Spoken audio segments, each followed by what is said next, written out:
Walker is an emotional and primitive man. Do you remember when we met? Suddenly, we were together. Lee Marvin is Walker, the hunter and the hunted.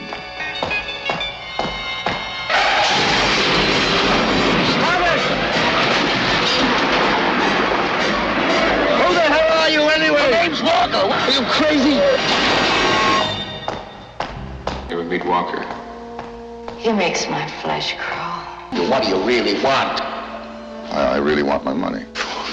I want my 93 grand. I want my money.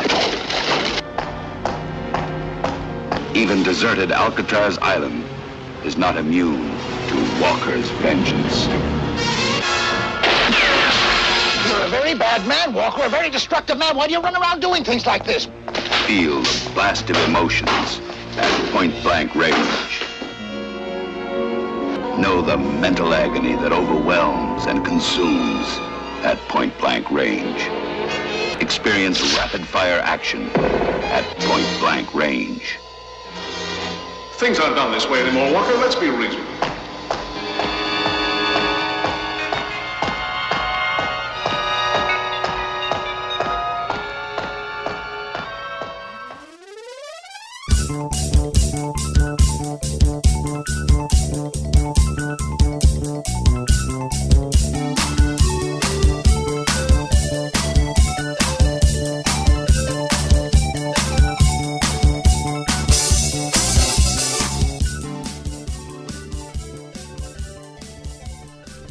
Take the highway to the end of the night. Do you remember that time we saw Tony Bennett doing Doors? It's a very odd concert of Doors tribute by Tony Bennett. The entire set. Break on through. You know, the day destroys the night. The night defies the day. Hey, try to run, try to hide, break on through to the other side. He did a lot of B-sides too, you know. Wild child, full of grace, savior of the human race. Yeah. You're cool, do you remember when we were in Africa? Thank you.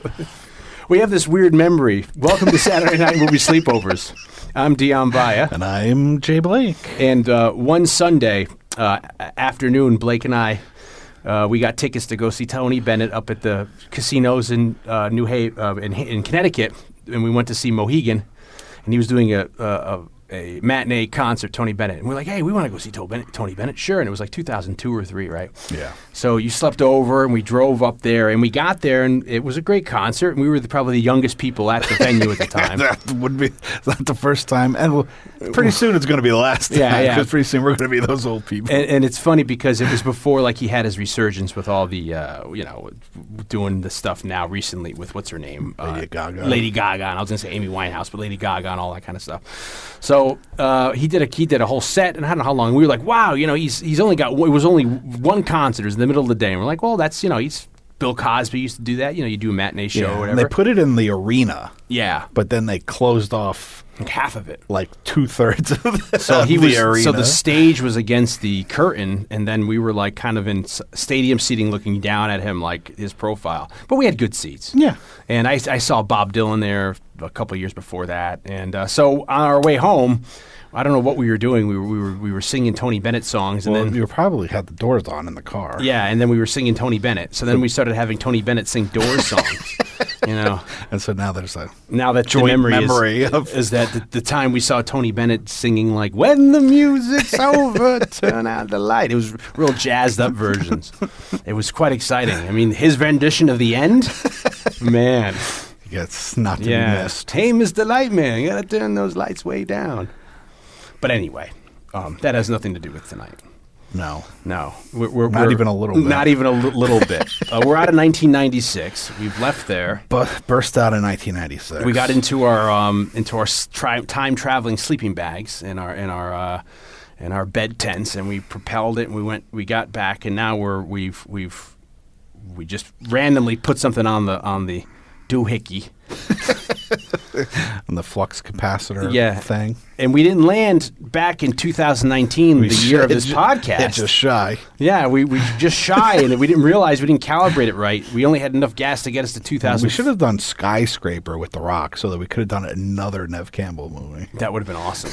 And we could have tied it into... We somehow just turned this podcast into a Nev Campbell tribute. Suddenly you're doing it's a Nev Campbell tribute podcast. And we're like...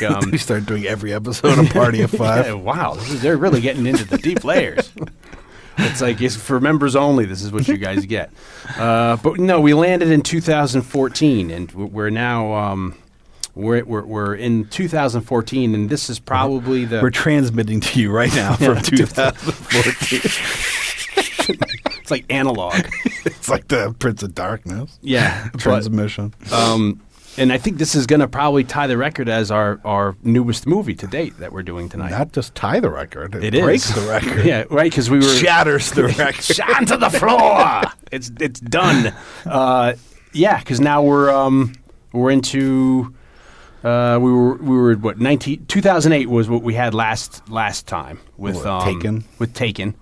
And then now we're doing John Wick from 2014. John Wick from 2014. Coming back all the way back. 2014. Clocking it at number 10. Yeah, this is a good one of 2014. And what was going on in 2014? I don't even remember what was going on in 2014. I was sitting in the movie theater watching John Wick. Yeah, you saw John Wick in the theater, right? Blew your mind?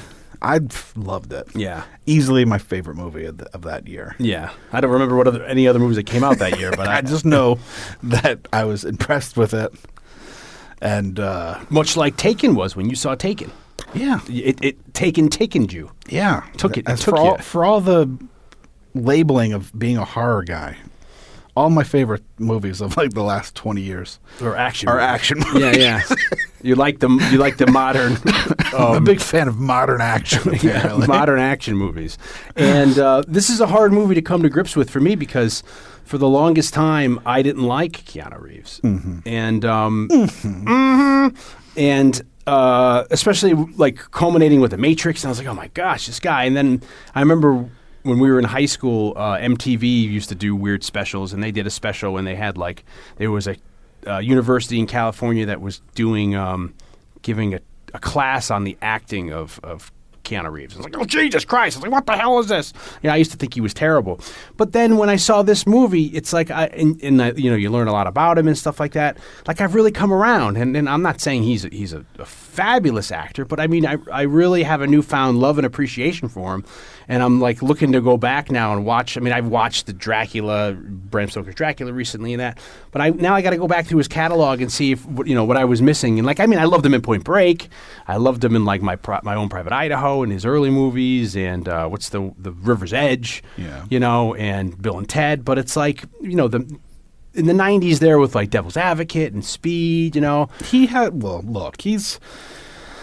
But he's like a guy. It looks like a guy I want to go hang out with now. I want to go pal around with him and just like talk about I've never motorcycles. Heard anything bad about him. Exactly. That's the first thing. I mean, you can find videos of people, him on a subway in New York City, and somebody with their phone filming him. And he's just sitting there like reading the paper. Yeah, and then he gets up to give some like old woman a seat. Yeah.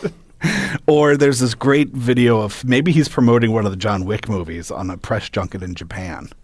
Or China. I can't remember which because it's been a long time since I watched the video. But they just bring in Sonny Chiba. And he just loses it like a little... I mean, he doesn't start screaming, but he's so starstruck. Because it's Sonny Chiba. That it's Sonny Chiba and that it's adorable.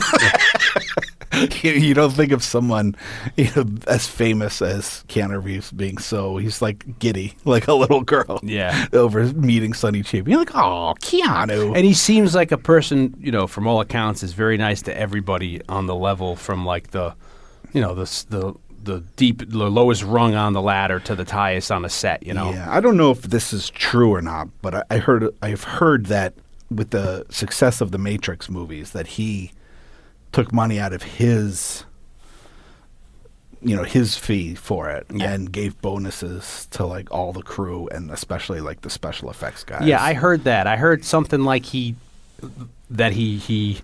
lowered his fee so that they can put more. There's like if you go to Snopes whatever that is, Snoops or whatever that site is. I heard that he lowered his fee as well. He's done a lot of things like that where so more money can go towards, say, the department to achieve the effects, or to have Gene Hackman in that other movie, maybe Replacements. Yeah, that he took like a 90% cut in his fee to guarantee Gene Hackman would be there. I mean, and he has an interesting life, Keanu Reeves, where he was like born in Beirut, in Lebanon, and his mother was British. His dad was like Chinese and Hawaiian, and his dad left at a very early age, and his mom moved around to like Sydney, Australia, New York City, and then they settled up in Toronto, and he had like an upbringing as a Canadian, and then he was almost going to play hockey professionally, but he got an injury, and then he instead started acting, and then he his acting career took off. But then as of late, there's the story where like his best friend, first of all, River Phoenix, that he had become close with, he ODs and dies when they're like in their early 20s, and then his girlfriend in 1999, they had a child together, and the child was born 8 months stillborn, and then their relationship dissolved. They couldn't handle the stress of that, so they went their separate ways, but they became very close. And then within a year or two, she died in a car accident. She was like ejected from a car in a car crash.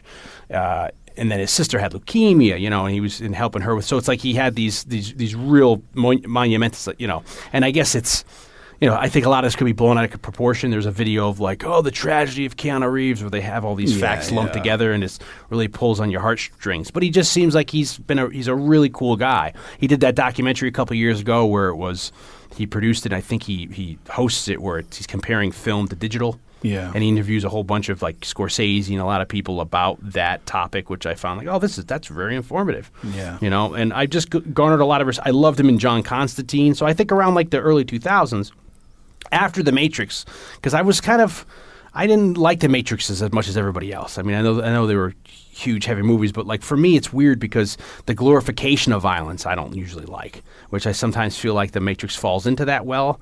But at the same time, I like very violent movies, So it's but I like violence. Not, I guess, as I've gotten older, it's like this kind of here to me. This is not a glorification of violence. Like it's not like pornography of weaponry and stuff, where I kind of feel like because of the story of The Matrix, where you're in there with the guns and you can have it be a little more of like it's not real. Yeah, exactly. So it lends itself to be a little more that video gamey kind of a thing. And so in the early 2000s, when I liked Constantine. He did a lot of other indie projects that I dug, and then seeing him when this movie came out, I was like, he's a real badass. It's you think a guy like him would be bringing a lot of baggage to the table, and you're like, I don't know if it's like Liam Neeson being cast in Taken. Sure he could do it, but how is it going to go? And he had done a movie, Keanu Reeves, a year before this, that 47 Ronin? Yeah. That didn't really, came and went and people didn't like it, which I thought it was a fun movie, I liked it. But he was doing a lot of like action, he was trying to he did another cop movie. I think The Matrix kind of changed. I mean, he had done, Point Break. He had done action-y movies and Speed and stuff. Well, Speed really solidified him, as the action star. But I think The Matrix really pushed him over the top of like bona fide action box office star. Yeah, where he can command a good paycheck. And I always liked him. I mean, I'll admit that, especially early on or into the middle of his career, there were performances that, one could argue are not great. Yeah. I think he's the kind of guy that, at least back then, I mean, he seems like he's kind of found himself or his type of role. Is like, I feel maybe he chooses his roles more wisely now than he did then, or because I always felt like if he was cast in the right part, he was really good. That's how I always thought. Like I thought he was great, but he would sometimes be cast in things that were a little more of a stretch, and he was, I don't know, just didn't pull them off. Like I personally love The Replacements. Yeah, it's one of those movies that I'll just watch anytime if it's on TV and I find it, I'll sit there and I'll watch it. Yeah, and he was perfectly fine in that part. Yeah. He was really good. It was a small part, but he was great in The Gift, the Sam Raimi movie. Yeah, and I don't know if it just was the casting or him and Raimi connected or what it was, but I thought he was really great in that movie. He's got a Keanu-esque-ness about him. But, he's kind of moved on to, because I always had in my head that skater, airhead, surfer. Yeah. Well, he was so good at that. Good at Ted. So that when I would see him it works in Point Break, but then when you get to like the first Matrix where he was like, this is insane, it's like, and I was like, oh my God, it's like he's still kind of bringing, and it's more of my own learning curve I have to get over. I have very few qualms in this world about, I mean, I can like terrible movies and stuff, but for some reason Keanu was a sticking point with me. And I think it started in the early teens now, like especially with this John Wick movie where I was like, yeah, he is really a badass. He's a, he goes in and does the homework on a the physicality, and doing all that kind of stuff. And there's a lot of gravitas there that he's going to go in and do that stuff. Where you see him just being as rich as he probably is, he still kind of seems like a normal guy that'll give his seat to a woman or even a pregnant or an elderly woman or whatever. Yeah.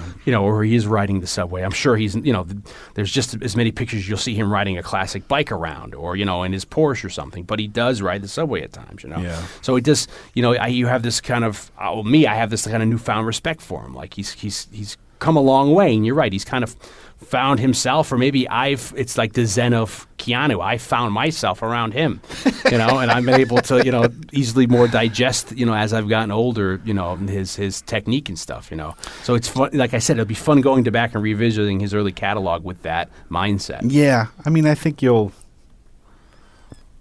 find that he's, I don't know. Like I said, he's kind of, maybe it's just the parts he's been offered or the parts he's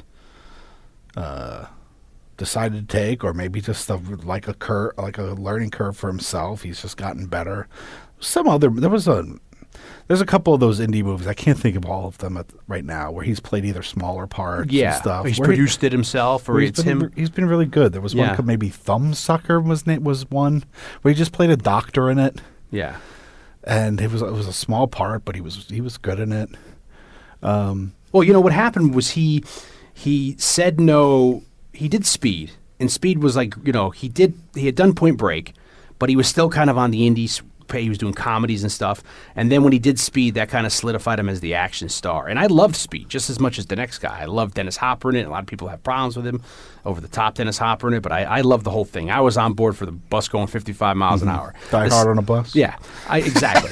I wasn't so much when Speed 2. I was like, I'm kind of over it by that point. But so was Keanu. Yeah, well, that's what I'm saying. So he said no to 20th Century Fox, and I hear he was blacklisted because of that. But then he did the Matrix movies, and then I guess after the Matrix movies, I don't know what, he did a couple movies that just came and went.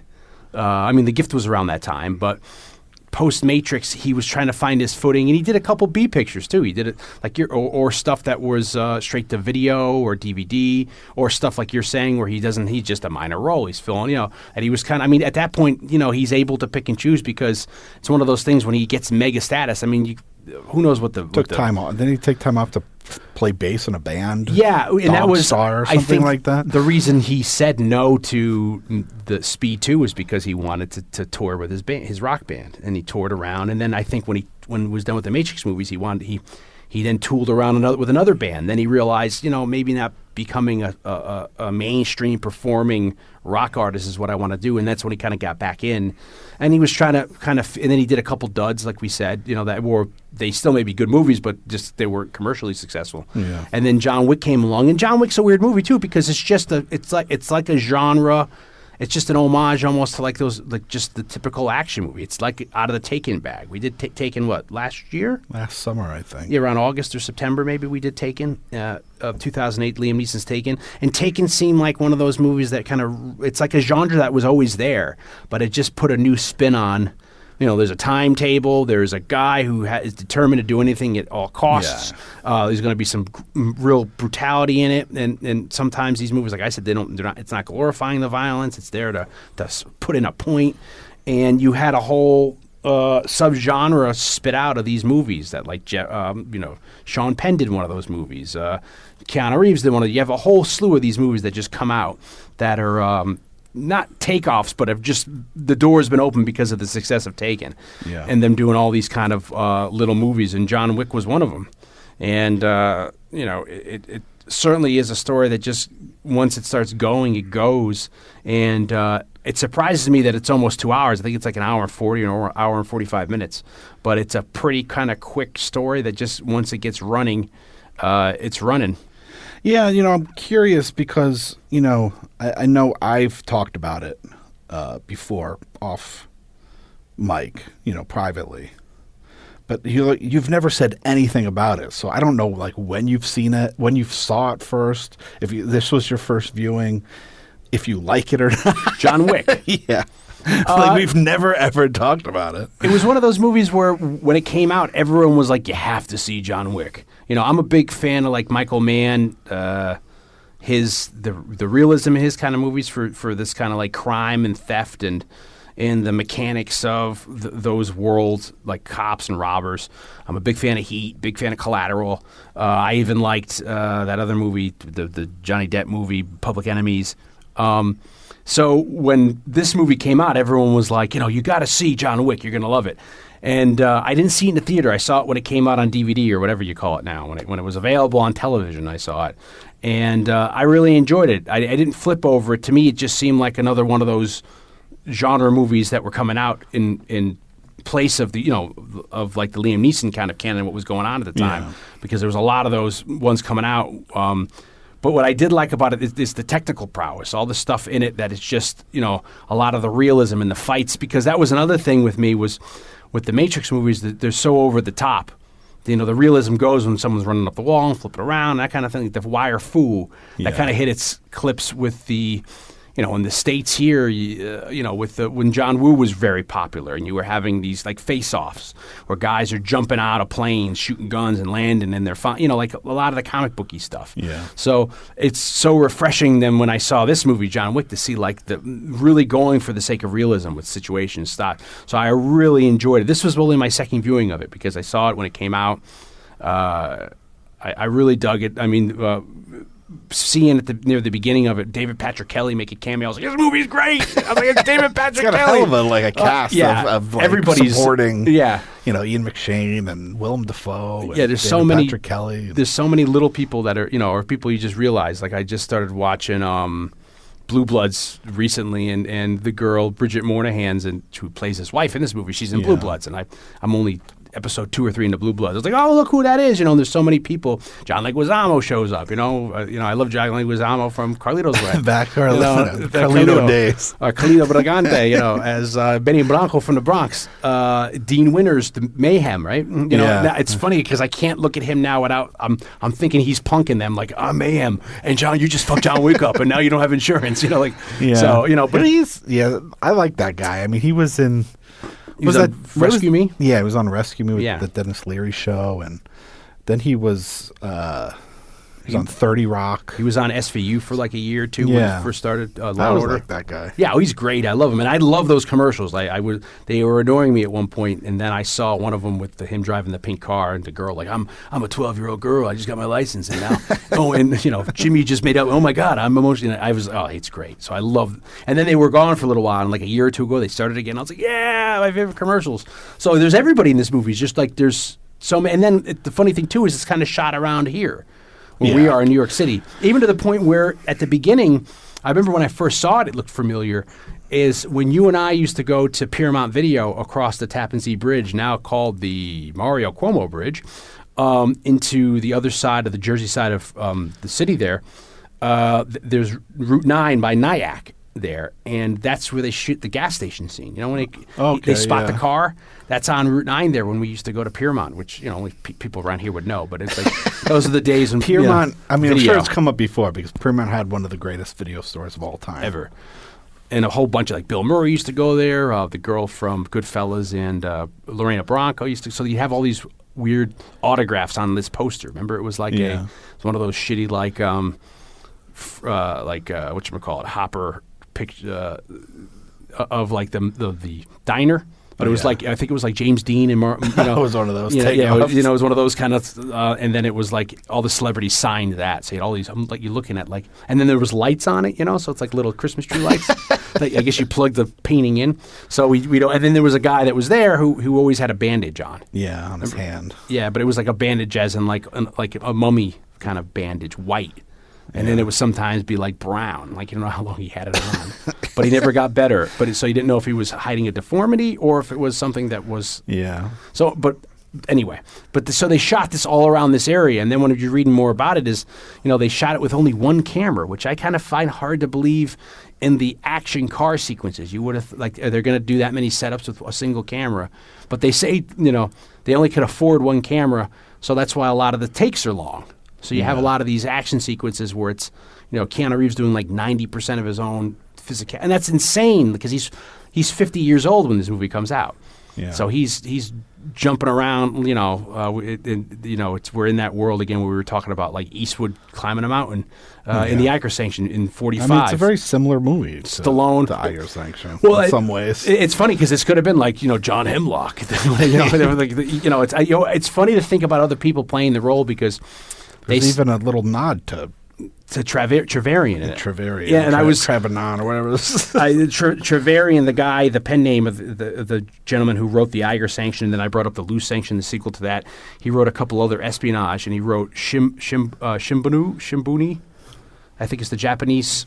And at the beginning of the movie, when Keanu Reeves is taking his car, his Mustang, to go ride around in the airport, he says hello to the watchman of the guard that opens the fence, and the guard is reading a book. Shibumi. And that's a very popular... Shibumi? Shibumi. Shibumi. That's from like 1979, I think. Is that apparently it involves a retired assassin. Yeah.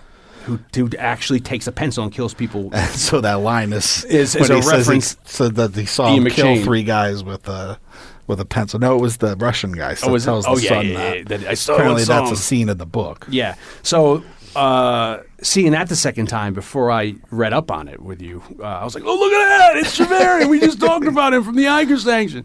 Because he did a lot of espionage movies. So how weird is that? And then we just did Cliffhanger. And Stallone was 46. He was older than Eastwood. I think he was like 46 or 47 when he was doing Cliffhanger. Yeah. So you see these amazing... I mean, to me, Keanu Reeves does not look 50 here.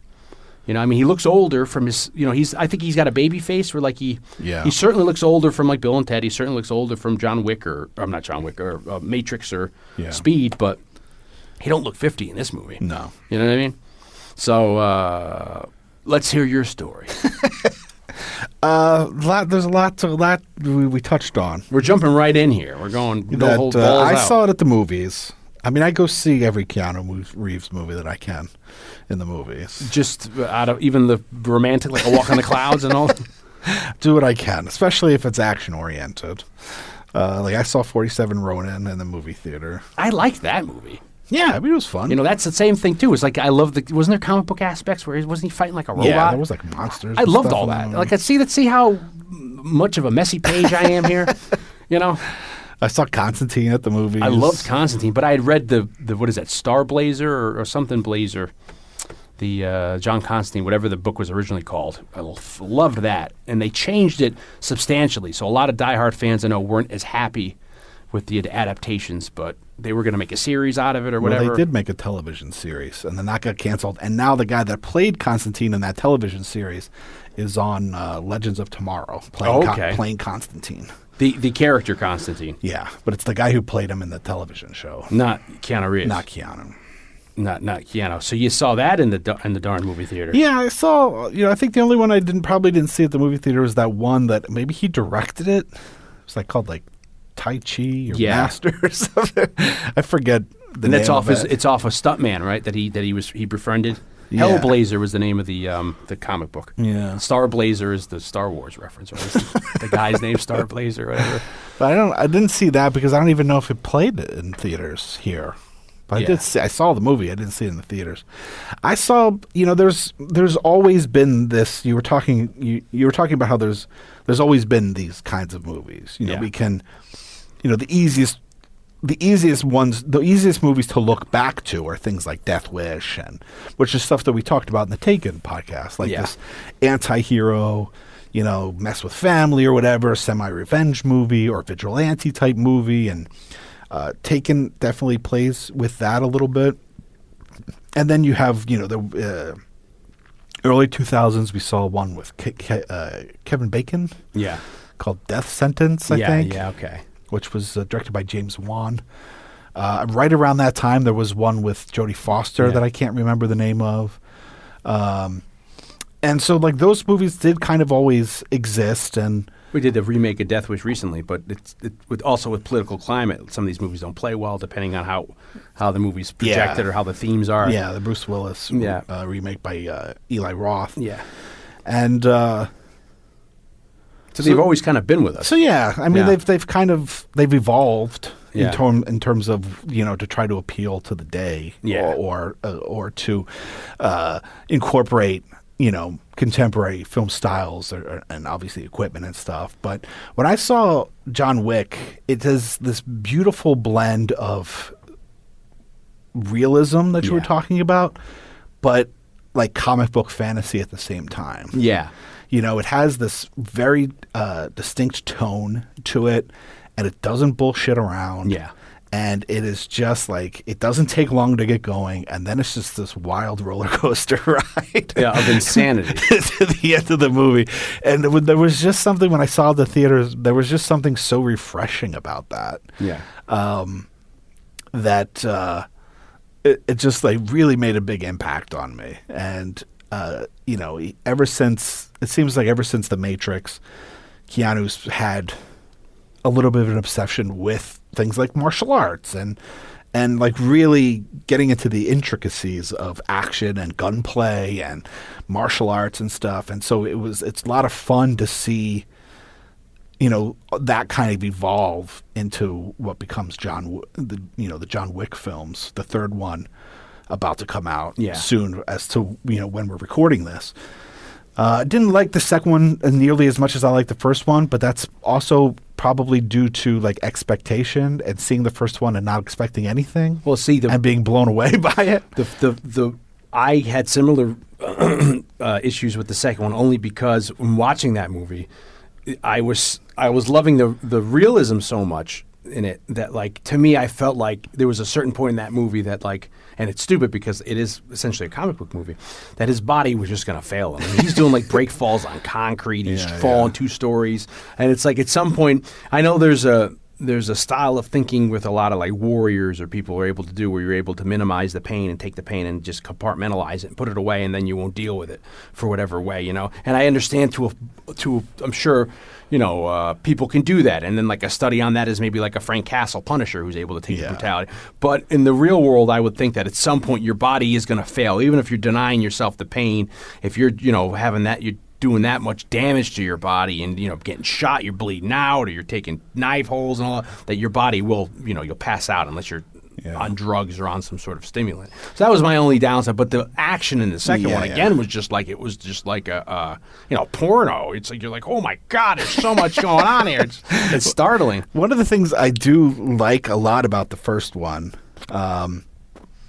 which you brought up to a certain extent, which is that I love that it's shot in New York, but I also love that it's shot in a way in New York that it's not so in-your-face New York. Yeah. Like, other than a handful of like iconic landmarks, like a bridge or something, it's really like a New York that could be. It really does kind of set up a beautiful world of its own. Yeah, it's like almost backlots. Like on Gotham or something on that TV show where or they like shoot Crow, in New York, but you can't tell. But it's not real, they shoot it in New York, but they've changed enough in digitally in the show Gotham that it's not New York, it's Gotham. Here I don't think they changed anything digitally, but they picked the locations and angles that they get like the beauty that New York has to offer with architecture and stuff without having it in your face be like, this is New York City. It's like fresh. And that was my problem with all the Nolan movies for the Batman is it's like I didn't like how blatantly, like the first movie's clearly, I forget what it was. Maybe it's Pittsburgh. And the second movie's clearly Chicago. Yeah. The third movie's clearly New York City. And he never made any kind of distinction to try to, make an amalgam of Gotham. There was always so distinctly 3 different cities that he'd shot each movie, where then you take Gotham, the show, which was probably a lot less of a budget than those movies had, and they're able to just CGI a couple things here and there, and then New York City suddenly becomes the Gotham that, of course, that looks like Anton first. So, like, it's sold it so much better to me than, and I have a lot of problems with the Nolan movies, but that's for a different day. So it's like just even doing stuff like that. If you shoot something from that point of view, making New York look a little different, like I find that it's almost like refreshing, and it's almost like it's It's like not the seedy side, but it's like the dark side. Like it's the side that you don't get to see all the time. And well, even just like the hotel. Yeah, in the Continental. The Continental. Like it's a very, unique visual. Yeah. That corner building, the one to like resemble the Flatiron building, but it's not the Flatiron building, but it's a building downtown somewhere or wherever in New York, and it does exist. Yeah. But yet it hasn't been photographed to death. Yeah. So it seems unique in the context of this. Now, one of the interesting aspects of watching movies is your frame of reference for things. So when I saw this in 2014, I was bringing to it 2014 Blake and what I had seen up to that point. I just we're in 2014 right now.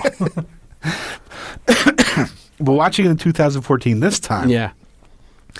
I just watched a Netflix series with Ricky Gervais called Afterlife, which is a bit depressing.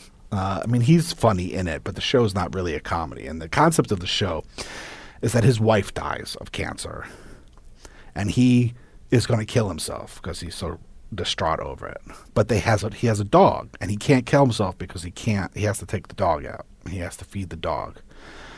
And watching this movie now, watching John Wick now after watching that, it's like, especially the beginning of it, you're all like, did Ricky Gervais just decide he's going to make like the fat guy comedy version of John Wick? Because the idea is like, the idea of that show to a certain extent, Afterlife, is that when you don't care anymore, when you don't care whether you live or die, it's almost like a superpower because you can do anything. Yeah. Like you can stop a mugging or you can do whatever because you don't care about your own well-being anymore. And it's this weird show about grief, really, and dealing with the effects of grief. And that's in a sense what like John Wick is. I mean, it opens very similarly. He's watching videos of him and his wife, just like on the Ricky Gervais show. And even though he gets the dog at the beginning of John Wick, and Ricky Gervais already has the dog, like the dog does kind of symbolize this thing of like the reason to keep on going, in some sense. So when I watch John Wick now, it does become obviously a very far out comic booky action movie, but it's also a movie about grief. Yeah, and how he's taking out or how he's dealing with it. Yeah, and how like his version of dealing with it is going and killing everybody that had anything to do with killing this dog that was like the last thing his wife gave him. Yeah, his like the symbol. When I first saw John Wick, I was like, well, he only had the dog for a day, but it's not about his relationship with the dog. It's like what that dog symbolizes. See, that was the thing with me, was why my hang up on the movie when I saw it, because going into it, did you know about the dog scene? I don't remember. Okay, because people warned me when they like, watch out, you're not going to like this, that kind of thing. And I was like, okay, so like I kind of went in like knowing something bad was going to happen. But so then coming through the movie, when it's made clear that it's not, it's, in my viewing of the first time I saw it, it wasn't so much that it was a dog that was killed. It was because it was the thing that his wife gave him, and it was the. And it's, in the notes touching. It's like you need something to love. Yeah, And so here's something to start. And I'm such a. I don't know what you call it now. I'm just an imbecile with this kind of thing, where it's just like, even for me, it's like them. The innocence of this dog being killed. I'm one of these people where it's like I can't watch anything animal cruelty related. So even the inflection or the implication that something's going to happen drives me crazy. So like to see that happening, and then on this viewing, since I've said I've only seen it once, it's the second time watching it. To me, it seemed like when he woke up, I noticed the first time blood on the ground, and I thought he was crying the first viewing. But when I noticed when he woke up, I think what happened was the dog was still alive and crawled to him, and then cuddled next to him and died, and that's what the blood is from. So when he wakes up, he sees the dog's dead. No, I'm going to get all teary-eyed now. Yeah. And then, so for me, it was like, it It wasn't. It was more like, oh, he doesn't care so much that they killed the dog. He cares more that they killed the gift. Everything the dog represented. Yeah. And then when he makes that, I was like, oh, come on. I was like, it's a life to it. I get off. They certainly put something in. It's like a cardinal rule. It's a good trick by the filmmaker, but it's certainly a device that's going to get everybody. You want to hate these people so much. Yeah. It's to save the cat, so that they do something so despicable that very the easily opposite of save the cat. Yeah, they're killing the cat, and that's so much so that at this point you don't care and you want to be cheering him up no matter what your belief on the subject is for violence or whatever. You're going to cheer him on. At this point, you're like, who cares? You're going to embrace whatever he does. There's a movie that for years I've loved called Point Blank with Lee Marvin, John Boorman film, and that was a movie that I discovered probably either when we were in high school and college because it came on Turner Classic Movies, and it was presented widescreen in all its glory. And then for years it wasn't available. And I remember in the early 2000s, trying to find it. It wasn't available on DVD. I joined the Turner Classics, had a campaign where put your name on the list to get Point Blank release. So I was like, okay.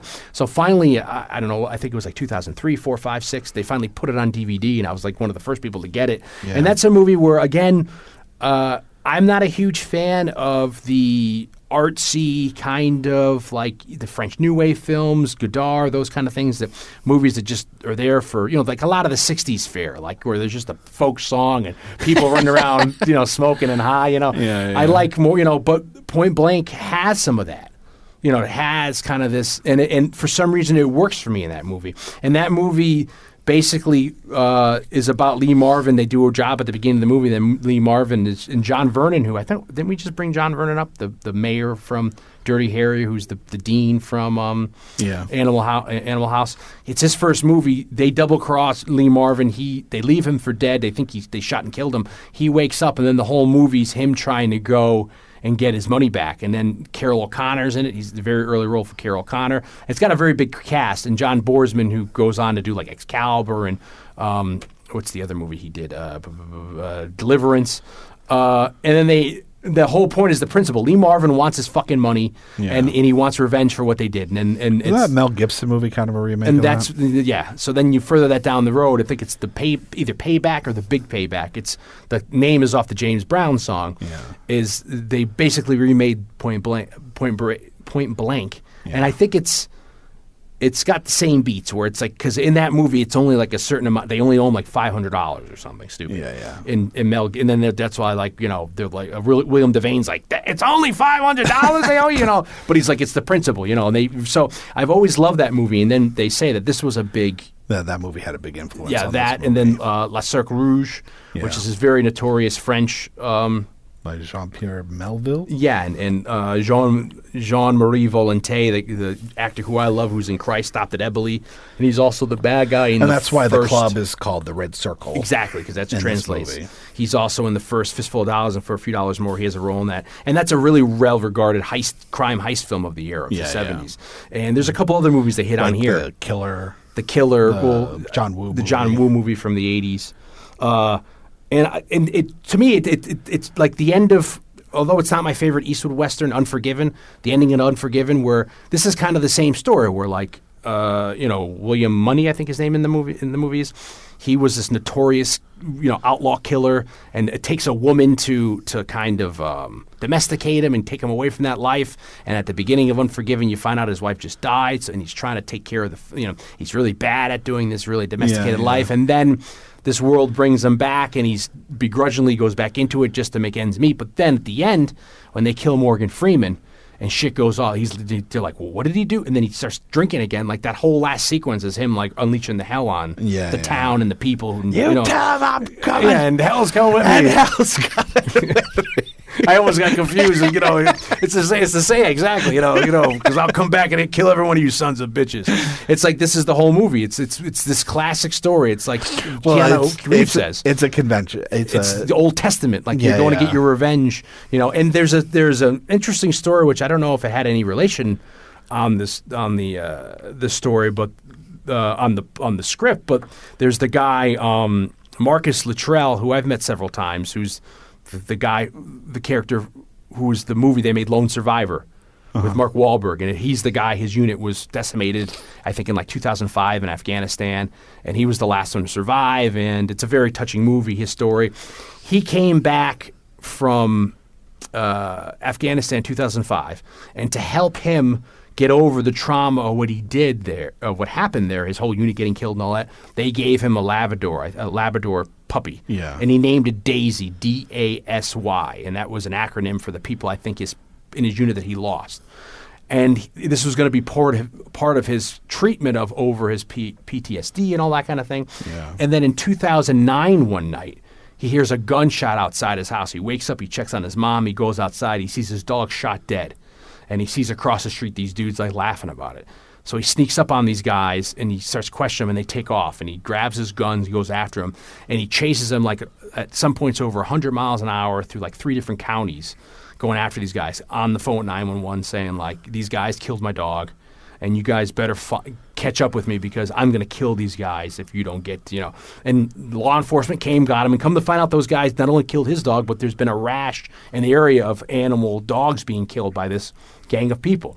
But that was like, he talks about like, Luttrell, he's like, and the thing about the baggage that brought with him, that this is something that, he had such a fucked up Afghanistan, this tour there, and then the inspiration for the book that led to the movie Lone Survivor, and then he gets this Labrador as a device to help him cope, and then these people, it's like he could have went and killed everybody, So there's an element here where I don't know if that influenced the plot of this movie, but I hear that there's a correlation that maybe the screenwriter who wrote this. Well, the dog's also named Daisy. In this too? Yeah. Oh, then it might be. Yeah, it has to be like a slight nod or something to it. But then, so it's hard because like that was the thing I was worried about. That was my elephant in the room. Why I won't watch. Like I haven't seen the damn what's the Penguins fucking March of the Penguins because the Penguins dying. It's like I'm just a pussy. There's a pretty good Western that came out a few years ago. After this, I think, by Ty West, who's known primarily for horror movies. It stars Ethan Hawke, and maybe John Travolta's a bad guy, and Dion knows I have a big thing about John Travolta playing bad guys, and that I usually don't like them. I sometimes agree with you.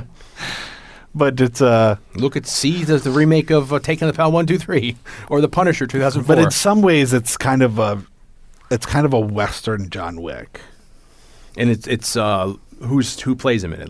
It's Ethan Hawke. Ethan Hawke plays them. Yeah, that sounds familiar. It's kind of like I feel like he's a drifter going through the town, and I don't want to give too much away, but he kills everybody. But something happens, some idiots do something, and he retaliates. But that's kind of that's the man with no name. Like, yeah, there's with the mule and this fistful of dollars, or for there's in this particular case. He has a dog. In Keanu's case. In the Ethan Hawke. Oh, he has a dog too? Yeah. I can't watch it. There you go. But then, these are all like age-old convention. Yeah. If you have like the heist movie, there's like the one last heist. Yeah. We need to pulling you back in for this one last job. One last thing. They're going to do one last job. And those jobs never end up being right. It never works out.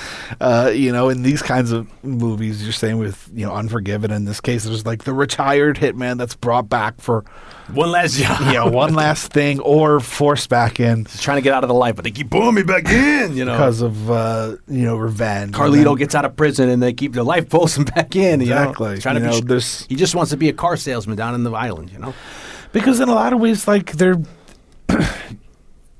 like perfect, dramatic pieces of, narrative structure, It's like basic feral. Yeah, and there's things that we can all, whether or not we've all had those situations, obviously not, or similar situations, we can understand this idea and the tragedy of having someone, sorry, the tragedy of having somebody, trying to get out of something that bad and then being forced back into it. Yeah. He managed, We only get pieces of exposition that set a backstory. Well, they turn him into like a mythical kind of character. Which that's the other which thing. is brilliant, they talk him up more. It's one of these stories where that's almost cliched. Where, don't tell me John Wick or whoever his name is coming. Joe Blow's coming. It's Joe Blow. Yeah, God. When we it's almost a butt of a joke. Yeah, well, I'm sure I've said it on the show. I mean, I know we probably brought it up when we did Halloween, but, there's, Donald Pleasance, Dr. Loomis is, for the most part, is Michael Myers' like hype man. Yeah. Death's come to your little town, Sheriff. Jesus, calm down. Just like Colonel Troutman is Rambo's hype man. Hype man. You're gonna need a big supply of body bags. You're gonna go out there with that many men. You're gonna need one thing. Oh yeah, what's that? Big supply of body bags. You talk about this man like he's a god. No, because God would have mercy. There's good point, Colonel Troutman. I mean, it's kind of a fun, but also again like an amazing device. Yeah. And the fact that he doesn't have one, John Wick doesn't have one hype man, but his legend is just like Michael Myers. He really was the boogeyman. John Wick is the boogeyman. He's the guy that goes and kills the boogeyman or whatever. They say. So there is like this mythology around him, and when you Baba Yaga, or whatever they're calling him in the movie. He is like, in a lot of ways, he is Michael Myers. He's like this unstoppable force. Death. Yeah. And it's like Javier Bardem in There Will Be Blood. Like, he's unstoppable. It's kind of that, he's going to accomplish whatever he is set out to do no matter what, And that's a convention that goes back to the. And I would love to have seen if this movie was done in the 60s or 70s. Would you? I mean, they originally, when they wrote the movie, written by Derek Kolstad, he wrote it as a spec script. He said he didn't look at it with modern actors playing it in mind. He set the character to be in his maybe middle to late 60s, so he's retired. And that he looked at it like maybe like a Paul Newman, who at the time, I guess had died because Paul Newman passed away, 2011 or 9? I forget what Paul Newman died. But he was looking at it like that, like a guy who, who had been around long enough to warrant that kind of the prestige mythology, that urban legend status, where he was around for so long, and now he's retired and. The Limey's kind of like that. Yeah, another great movie. Yeah, I love that, which I haven't seen in a very long time. So he wrote a spec script which he called Scorn, and then I guess he passed it to the guys who were now connected to the Matrix, right? The two. Well, yeah. I mean, originally the company, I forget the name of the company, but the company that did the Expendable movies. Yes. I forget the producer's name. Basil, something or other. They optioned the script. And it's that easy. And this, unfortunately, I forgot the producer's name. Forgive me, Basil, but this producer Basil something or other. Basil Iwanki. Iwank. Iwank. Yeah. I don't know, but he did the Expendable movies with Stallone, and he kind of thought this idea of an older guy was kind of irrelevant and probably not the biggest box office decision. So he just decided to go with someone who had been in the business a long time. And so then they sent it to Keanu Reeves. Keanu Reeves really liked the script. And Keanu Reeves sent the script to two stunt guys that he had worked with who had a stunt coordinating company and were stunt men. That he worked with on the Matrix movies. One of them was his stunt double on the Matrix. Chad Stahelski, sure, and David Leitch. Yeah, and he sent it to them with supposedly the not Stacy Keach, David Leitch. Yeah. Although I could see Stacy Keach in this movie. Yeah. With the intent of maybe they would choreograph the action or scenes. do the second unit stuff. Because they had done second unit. They had started doing second unit on a lot of films. I mean, these guys have worked either as stuntmen or stunt coordinators or second unit on some great movies, including a lot of John Carpenter's, later movies like Ghosts of Mars and Vampires, but big budget movies too. Obviously, obviously, The Matrix was a huge movie. And that second Matrix movie that set records at the time. That highway sequence in The Matrix, remember that whole fucking shit they were doing there was mind blowing. But these guys were looking for a first feature to to not be second unit directors, but first unit directors. And put themselves on the map. Now, this guy who was Keanu Reeves' stunt double in The Matrix, who ends up getting the sole directing credit on this movie because of the Directors Guild. Yeah. It was actually directed by both Chad Stahelski and David Leitch, but David Leitch ends up getting producing credit because there's some rule about the Directors Guild. If you don't establish yourself with, there's some rule didn't file correctly or something where you could have multiple people direct a movie, but they didn't do something the right way. So when they got around to, because it's like that's why Robert Rodriguez left the Directors Guild, was because he wanted co-directing credits with him and Frank Miller for Sin City. Yeah, okay. And they wouldn't let him do that. I don't know why. So he's like, well, then fine, I'm going to leave the Directors Guild. A little bit of history in terms of this Chad Stahelski is that he was a really good friend of Brandon Lee's. Yeah. And they both were students at the Inosanto Academy of Martial Arts, which was started by Dan Inosanto, who was probably best known because he was a training partner of Bruce Lee's and one of the few people that Bruce Lee kind of appointed, to be an instructor of Jeet Kune Do, which was Bruce Lee's martial art that his own version of Kung Fu that he created. And see, and he's Enter the Dragon, because we did that last February. We talk all about that. Yeah, and Dan Inosanto is also the guy that introduced Bruce Lee to the nunchucks and taught him how to do the rest is history. And I think they have a nunchuck battle in Game of Death because he's one of the people on the various levels. Oh, he's not Kareem Abdul-Jabbar. But yeah. He's not the end Kareem Abdul-Jabbar. Now, when it seems that Stahelski got into the movie business because of the tragedy of The Crow, when Brandon Lee died while making The Crow, and they decided that they were going to finish the movie, that he became one of the body doubles. Oh, I remember there was a big thing. They CGI'd a couple scenes. They would CGI Brandon Lee's face on, depending on the scene, either Chad Stahelski or one of the stunt doubles. So that's kind of how he got his foot in the door of the movie business. I don't know if that was intentional or not, but he apparently was very close friends with Brandon Lee. And then he went on and did some acting parts in things like Bloodsport 3 and whatnot, and then parlayed that into a stunt career. So I just thought that was some interesting trivia. And, I think one of the things here, I'm not in any way kind of like fluent in with technical savvy about guns and action sequences, but it always bothered me, like growing up, where you'd have a scene in a movie where a guy never changes the clip in a gun, or that was the thing with. I remember Miller's Crossing. I always found it so silly because there's a scene when I forget the guy I had under the bed with the Thompsons. It might be what's his face who just died. What the hell is his name? He's in Albert Finney. Isn't Albert Finney maybe Miller's Crossing? It's been so long since they try to kill him, but he grabs two Thompsons, and then for the next 6 minutes, he's just shooting two Thompsons, chasing these guys out of the house, and he's in the street alone. It's like the guy never changes the clip, And it was always a thing with me where it's like I'd always be noticing that, or people. You can always tell an extra.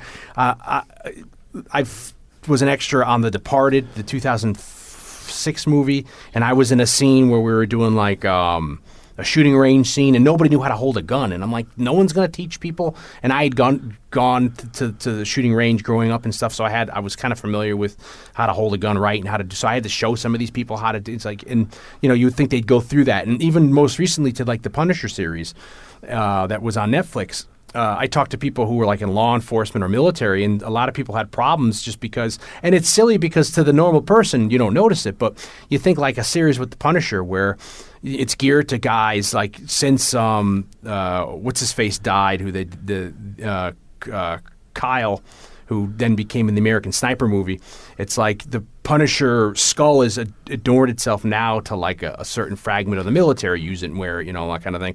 So the Punisher represents something to these people. So when you see that, you think they hire people like this from John Wick to do it right. So you won't just have people wearing the wrong body armor or holding a gun wrong, running holding just the stock of the gun and not over the pistol grip, or And I used to always notice that stuff growing up. I'm like, this is just so silly. Then when you have a movie like Heat come along, and Heat actually uses the sound effects of the guns going off on set as opposed to like dubbing gunshots in later, it sounds so much more realistic. And that's a thing Michael Mann did then, like, you know, on and Collateral and all his other various movies.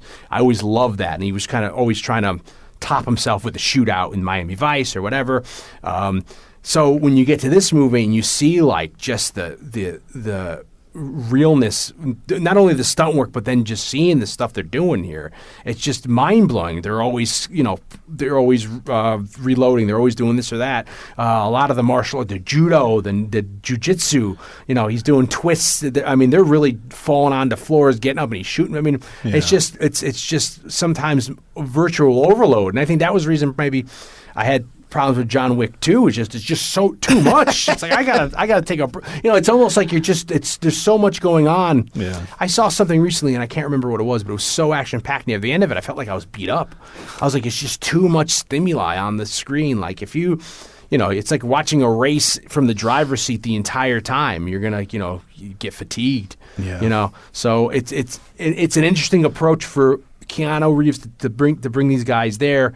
And then I think they both agreed, yeah, we should direct. And he's like, I was hoping you'd say you'd direct. And so he brings them along, and they end up helming this. And it's written, the spec script is called Scorn, but then I guess Keanu Reeves just starts telling everybody, I'm in this movie called John Wick. So after a while, they're like, yeah, that's an appropriate title. Yeah. And the screenwriter who wrote it, he took it because his grandfather's name was John Wick. I think he was a war vet, and he was in his 80s. And he's like, oh, it's a cool name, John Wick. So he uses the name John Wick, and that becomes the tagline for this. In the basic premise of the movie, which we probably give half and away, he's a retired hitman who's met a girl, and she, I guess, has domesticated him, and they move out of the city to the suburbs, and then she dies. I thought it looked like she dies quickly of an illness. Like I thought she had an aneurysm and goes like over a course of a day. But then in the letter it says, yeah, it says like I'm getting ill now. So I thought maybe it was something tragic. Like it looked like they were having their 2-year reunion or anniversary.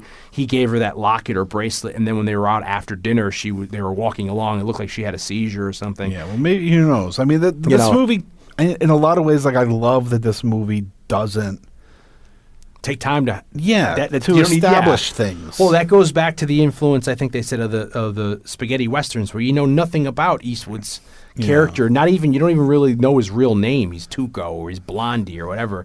So that doesn't matter, you know. So it's like here, it's like I don't know if I've said this on mic or off mic to you, but we've discussed this where it's like nowadays my biggest problem with these superhero movies is like I got to spend an hour learning already. I already know how Spider-Man became Spider-Man, man. Well, they did kind of skip that for the I new didn't see the one. last one, but I mean like Batman. It's like Batman Begins. It's an hour and a half in. I'm like I haven't even seen Batman yet, man. I want to see Batman. Yeah. You know, so it's like. I thought the Edward Norton Hulk did it cool, where you just, in the credits, let's rehash what happened. By the time they say directed by Joe Blow, you already know, you're up to speed. So this is kind of like this, where it's just very quick. You know, it informs you very quickly his backstory. I mean, there's there's obviously expositional dialogue, but for the most part... But it's not clunky. We see some flashback. We don't know if when she collapses... by the bridge or whatever, when they're going for a walk, whether that's the first time when they discover that she's sick, or if that's at the very end, like right before she dies. We don't know. We don't need to know. We know enough. Yeah, I had a senior film where I had a girl we know that was in it, that she was ill. I never even told anybody what it was, but it's not needed. You know, it was just a MacGuffin to forward a plot. You know, and it's sad because then it's very quick. I mean, the beginning of it's amazing where you just see the car bump up. He gets out, he's bleeding out. You don't know what's going on. And then, like you said, he takes his thing out, and you watch, and you feel like, oh, he's dying.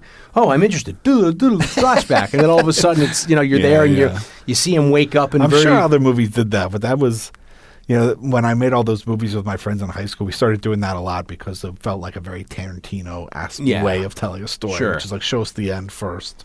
Yeah. And then show us how I got there. Obviously, Tarantino was not the first filmmaker to do that. No, he just started, I think he brought it back into a time where people were set to a template, and they're like, this is new. Double Indemnity is like, Fred McMurray. He's bleeding out over the recorder. He's dictating to Walter Keys, Edward G. Robinson, on his That's dictaphone. about a dame. Yeah, you knew Keys, old time Keys. And the asshole, Edward G. Robinson, is just sitting there listening to the whole time, letting him bleed out. I've been here the whole time. See, I just wanted to see how long you'd make it. I followed the blood in. So in a way, I mean, it's just everything. Just another great kind of, classic plot device. I think we've established that nothing is new. Really, Yeah. It's just how you do it. And it's like I said, it's laughable. Don't tell me it's Blake. Oh no, it's like it could be anybody. You tell me it's Pee Wee Herman. Oh no, it's Pee Wee Herman. But it's how you do it. That it works. It's so effective. But what this movie does do, aside from using all these old classic narrative conventions, using them well, one thing that it also does is like it establishes like this weird world of John Wick, of the Continental, of these coins, and does it all without a ton of exposition. Yeah, but then it makes it so much more believable, because I think when you start trying to explain this stuff is when you may hit road bumps, and then if you overthink it, it may I love the idea that like the Continental, it's a neutral ground place. There's no business on the ground. It's almost like fucking Deep Space Nine, whatever.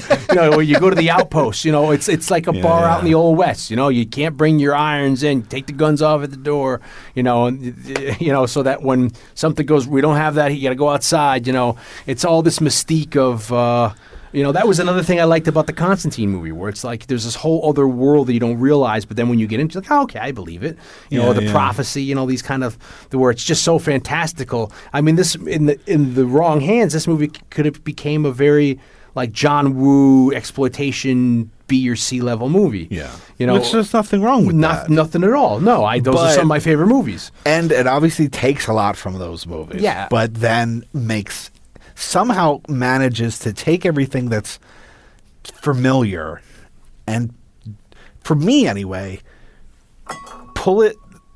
straddle that line of like, this is cliche to this is also something I've also never seen before, kind of. Yeah. Like, it's so cliche. Even at the end where he's like, no bullets, one-on-one. It's like ridiculous. Of course Keanu's going to win. But you kind of expect, like it would be more in the vein of John Wick to be like, okay, and then just shoot the guy. Well, that's what I love. I didn't really notice it as much this turnaround, but I love when he finally gets up to to Alfie McAllen. What's his name? Alf from the Game of Thrones. Alfie Allen plays Yosef. Yeah, Alfie Allen. Alfie Allen, he shot him a half a dozen times, and he's just about to say it was just a fuck, and he doesn't even let him finish. He just shoots him. That's it. I love that. I was clapping. I kind of expected that's how he would treat the father, Victor, at the end, but he had very much more respect. Yeah. But this idea of, I don't know. Like, it obviously so much of this movie is cliche and done before, but they managed to twist it or do it in a way that it just kind of felt like it wasn't, some of it was a joke, was like playing on it for entertainment's sake, I feel like, playing on the cliche in some cases. Being aware of what an audience's reaction would be to certain lines and stuff like that. But also just presenting this weird, unique world that also maybe isn't totally unique, but felt very unique and felt very, had history. It felt, had a nice patina on it in a way. Like the history of the Continental, like you guys redone the place. That we did that about 4 years ago. And this currency of the gold coins and never having to explain that. Like I could totally see a studio giving notes saying, people are not going to understand what's going on with these gold coins. But, being able to give the audience credit enough to say, like, nobody's going to give a shit about like the backstory of the gold coins and what you need them for and what they are. We don't need William Devane coming out like, I buy gold. It's just, we see him use them. First time we see him use them is he calls a number and he says, I have a reservation for 12. And then David Patrick Kelly comes up. He hands him 12 coins. And it's great, too. I love David Patrick Kelly comes in. He lets the guy, he's just staring up at him like, you look good. He's like, you're back. Just so much in that little, he's got 3 lines in the movie, it's just, it's so great. And when he goes to the hotel, he hands it to the guy. He gets a room. He puts one in the slot to get into the speakeasy. And it just creates like this great lived in history. Yeah. It gives it backstory without explaining a backstory. Like, it gives it history, it gives depth to the entire movie. I think we were when you take the other side of the spectrum, the Matrix movies, which are so over the top because within the context of the movie, it's a video game, it's computerized, and it's in people's supposed heads. to be like a live action anime. Yeah, and so you see the ridiculousness of what they're accomplishing in that, and then the other side of the coin, in the late 2000s, Michael Mann's doing it. Collateral's another good example of the nightclub sequence in Collateral, if you remember that, where he shoots the target. Like, I'd love to see Tom Cruise's character, the hitman, in this movie playing this. It's almost they're interchangeable, the parts. Yeah. But by the time you get to like Taken, you're seeing these movies where there's a pushback on the realism, and I keep hitting back at this, how realistic it is for people, where you see much less of Hollywoodizing it as in what you would really, as convoluted and as fantastic as this movie plot John Wick is, that in the context of the real world, this is how it would work. And the proper stances, the proper gun, running out of bullets, like I said, using real techniques, going after real guys. You're having long takes where you're seeing 2 or 3 different sequences time out perfectly. Even how what's his face's Keanu Reeves' body positioning in it. He has this thing called the center axis relock, where he's holding a gun a certain way, which is relatively new at the time. And people are like, oh, maybe that's like the gangster way of holding it sideways. And come to find out, that's a very full front, like a forefront technique by this guy Paul Castle, who invented. It's called CAR, where it's a system where, again, you see in Collateral, where you get as soon as you get the gun out of your holster, you start shooting, and you keep it close to you, so that in a situation where you don't want to have your arms out, because a lot of days, especially now the war that the close combat in city streets or whatever, we're teaching private contractors in the military, it's going to be a lot of close quarter combat. So in a traditional sense, by the time you put your gun out and you get that traditional stance of holding your arms out, I could jump at you, and then all of a sudden we're wrestling for the weapon. Where this technique is, as soon as it's out, you're shooting and it's close to you, and you're turning your body sideways, which is almost also a martial arts technique where you want to get as much as your body off the line so it's less of a target. Yeah. So if you look straight at somebody but you put your body sideways, it's harder to hit. Either throwing a punch, a kick, or shooting. So it's just seeing all this stuff done the right way, respecting the machines in it, and the techniques and the martial arts in it. They were calling this gun fu. Yeah, the stuff. I mean, it's just incredible. Some of the stuff which apparently, I think, started with some of the John Woo stuff. Yeah, well, John Woo. I mean, people, but obviously know to a lesser extent, in terms of a lesser intricacy that's being done here. The realism this of idea of like close quarter fighting, gun pornography, but fighting with guns, anime, not just shooting. You run out of a bullet and you're fighting. Martial arts, and this is something that I think really propelled John Woo, especially to fame. In Asia, but that's how in the 90s he came here and doing movies like Face Off and all those. Hard Target, which we covered here. Yeah, his first American movie. First year. I think you're right. Yeah. It's like that in the 90s. That was huge. That idea of almost the anime style, and that's where it kind of led up to like The Matrix, where you have that kind of. And then here it's the same kind of a thing, but there's a level of realism because now. And we've romanticized about this on the show, where it's hard to go back to the days of Schwarzenegger or Stallone just standing in a field unloading an AK-47 and the whole army's getting killed, but no one can hit the broadside of a barn.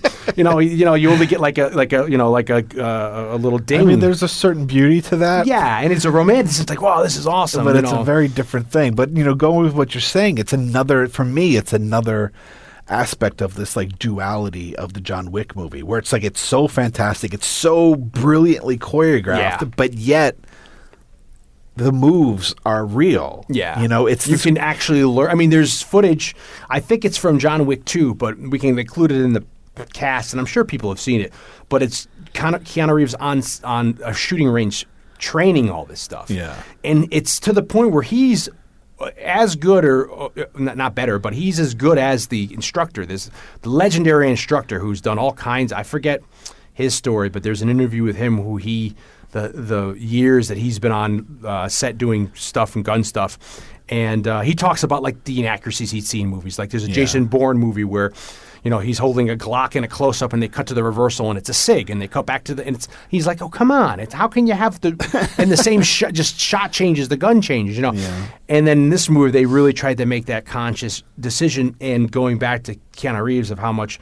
Usually you'll hear a star will come in and want to learn everything in 4 or 5 hours in one day, and then he'll leave and do it at home, where Keanu's training judo martial arts 4 months before. He's going to the range training, they say here 8 hours a day for how many days a week for 6 months, but he's putting the time in that he's learning how to drive the car. Yeah, he's doing all he's learning how to do all the hand-to-hand combat. And he's learning how to do all the gun stuff. And it's crazy because you think about he's coming from movies like The Matrix where he learned a lot of the gun stuff. He learned how to drive cars, so you're it's a refresher course, and it's again. There's footage of him going through these trials on the range, and that fascinates me on disc 2 of Heat, seeing De Niro and Pacino and Val Kilmer, all the Tom Sizemore going through the logistics of doing with live rounds, doing the different sequences. I find that so much fascinating when you bring the real world in, and it's amazing to see the actors actually doing it. Keanu Reeves doing 90% of his own stunt work. I find it funny at the beginning. So when he gets the car, and the car he's driving, it's a 69. They call it a Mach 1, I think, in it, but it's not a Mach 1 Mustang. It's it's a 69 GT, and he takes it. We said already that he takes the car to an airport to drive around, and the guard's reading the Trevelyan book, and he gets in. And we had established a scene before that he had the puppy in the car. And then that poor puppy, he's going to be waiting for the shower. He's getting tossed around. Yeah, you're looking for the shaken baby syndrome where the poor puppy dies because it wasn't belted in on an old fashioned.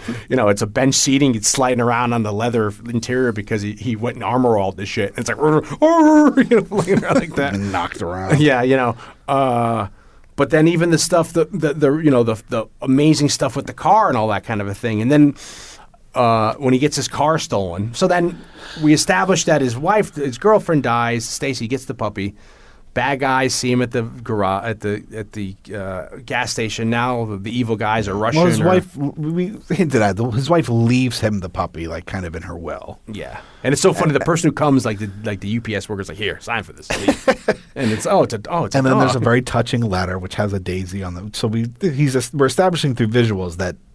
For some reason, daisies are important to her. There's a daisy on the card, and the bracelet he gives her has daisies in the jewelry. I'm sure if we knew about flowers, daisy means it can grow through anything. And so when he looks at the dog tag and it says daisy, he's like, oh, of course. But she gives him a letter, and he's and we also don't know how much she knew of what he was. Before, did she know he was a monk? You know what? We'd assume in the real world she would know, but this is this world, so he probably kept. Who knows? But everybody knew that. Maybe she knew that he had done bad things, but I don't know if she knew.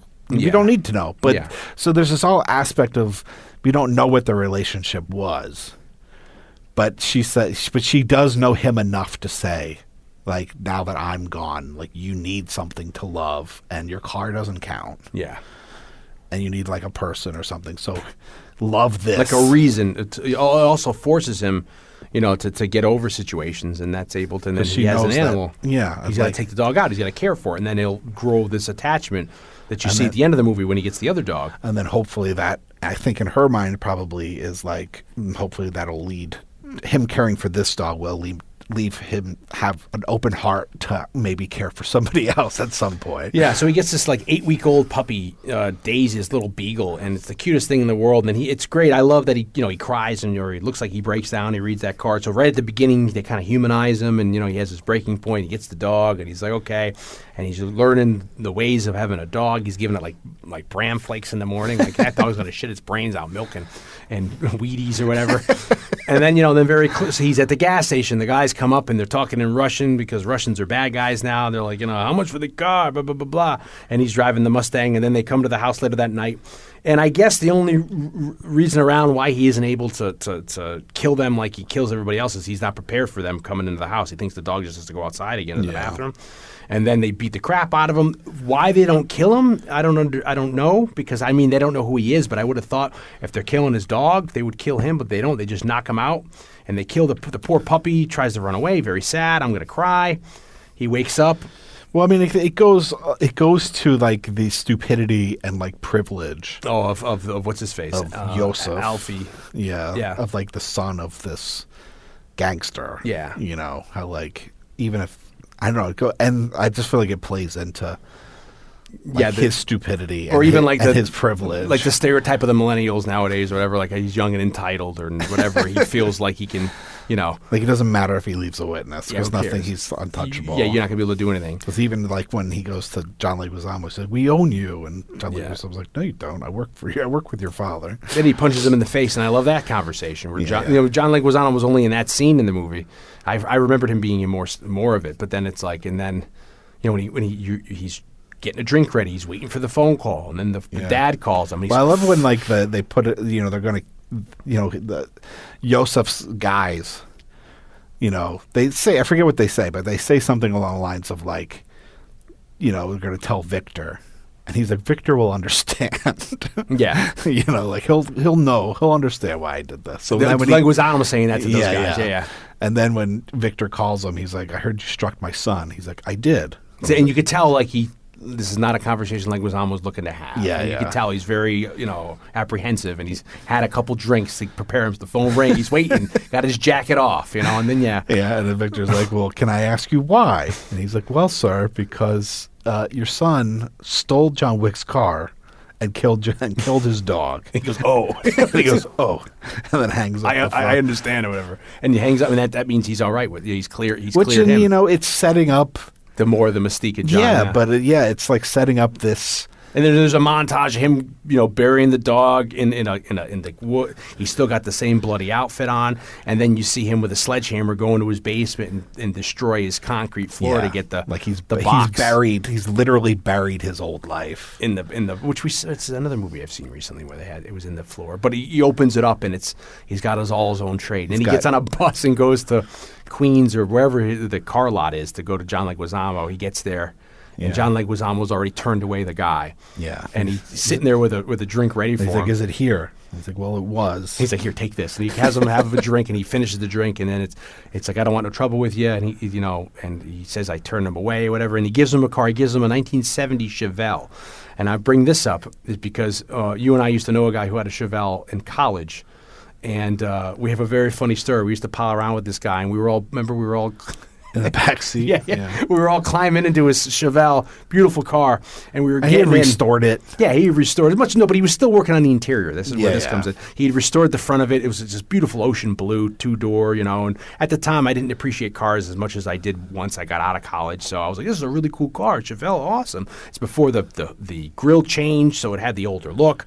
So we're getting into the car. I get into the back seat. You know, you have to push the seat down to get into the back seat the old days. Blake gets in, and Blake puts his arm on the armrest that's on the side against the on the side of the door. On the door, like the interior, and it just it goes right off. It was made out of this, like, there was a piece of it that was made out of this very brittle plastic. Yeah, because it was probably so old. And I didn't put like a whole lot of weight on it, but it just like shattered this piece. And he's like, what was that?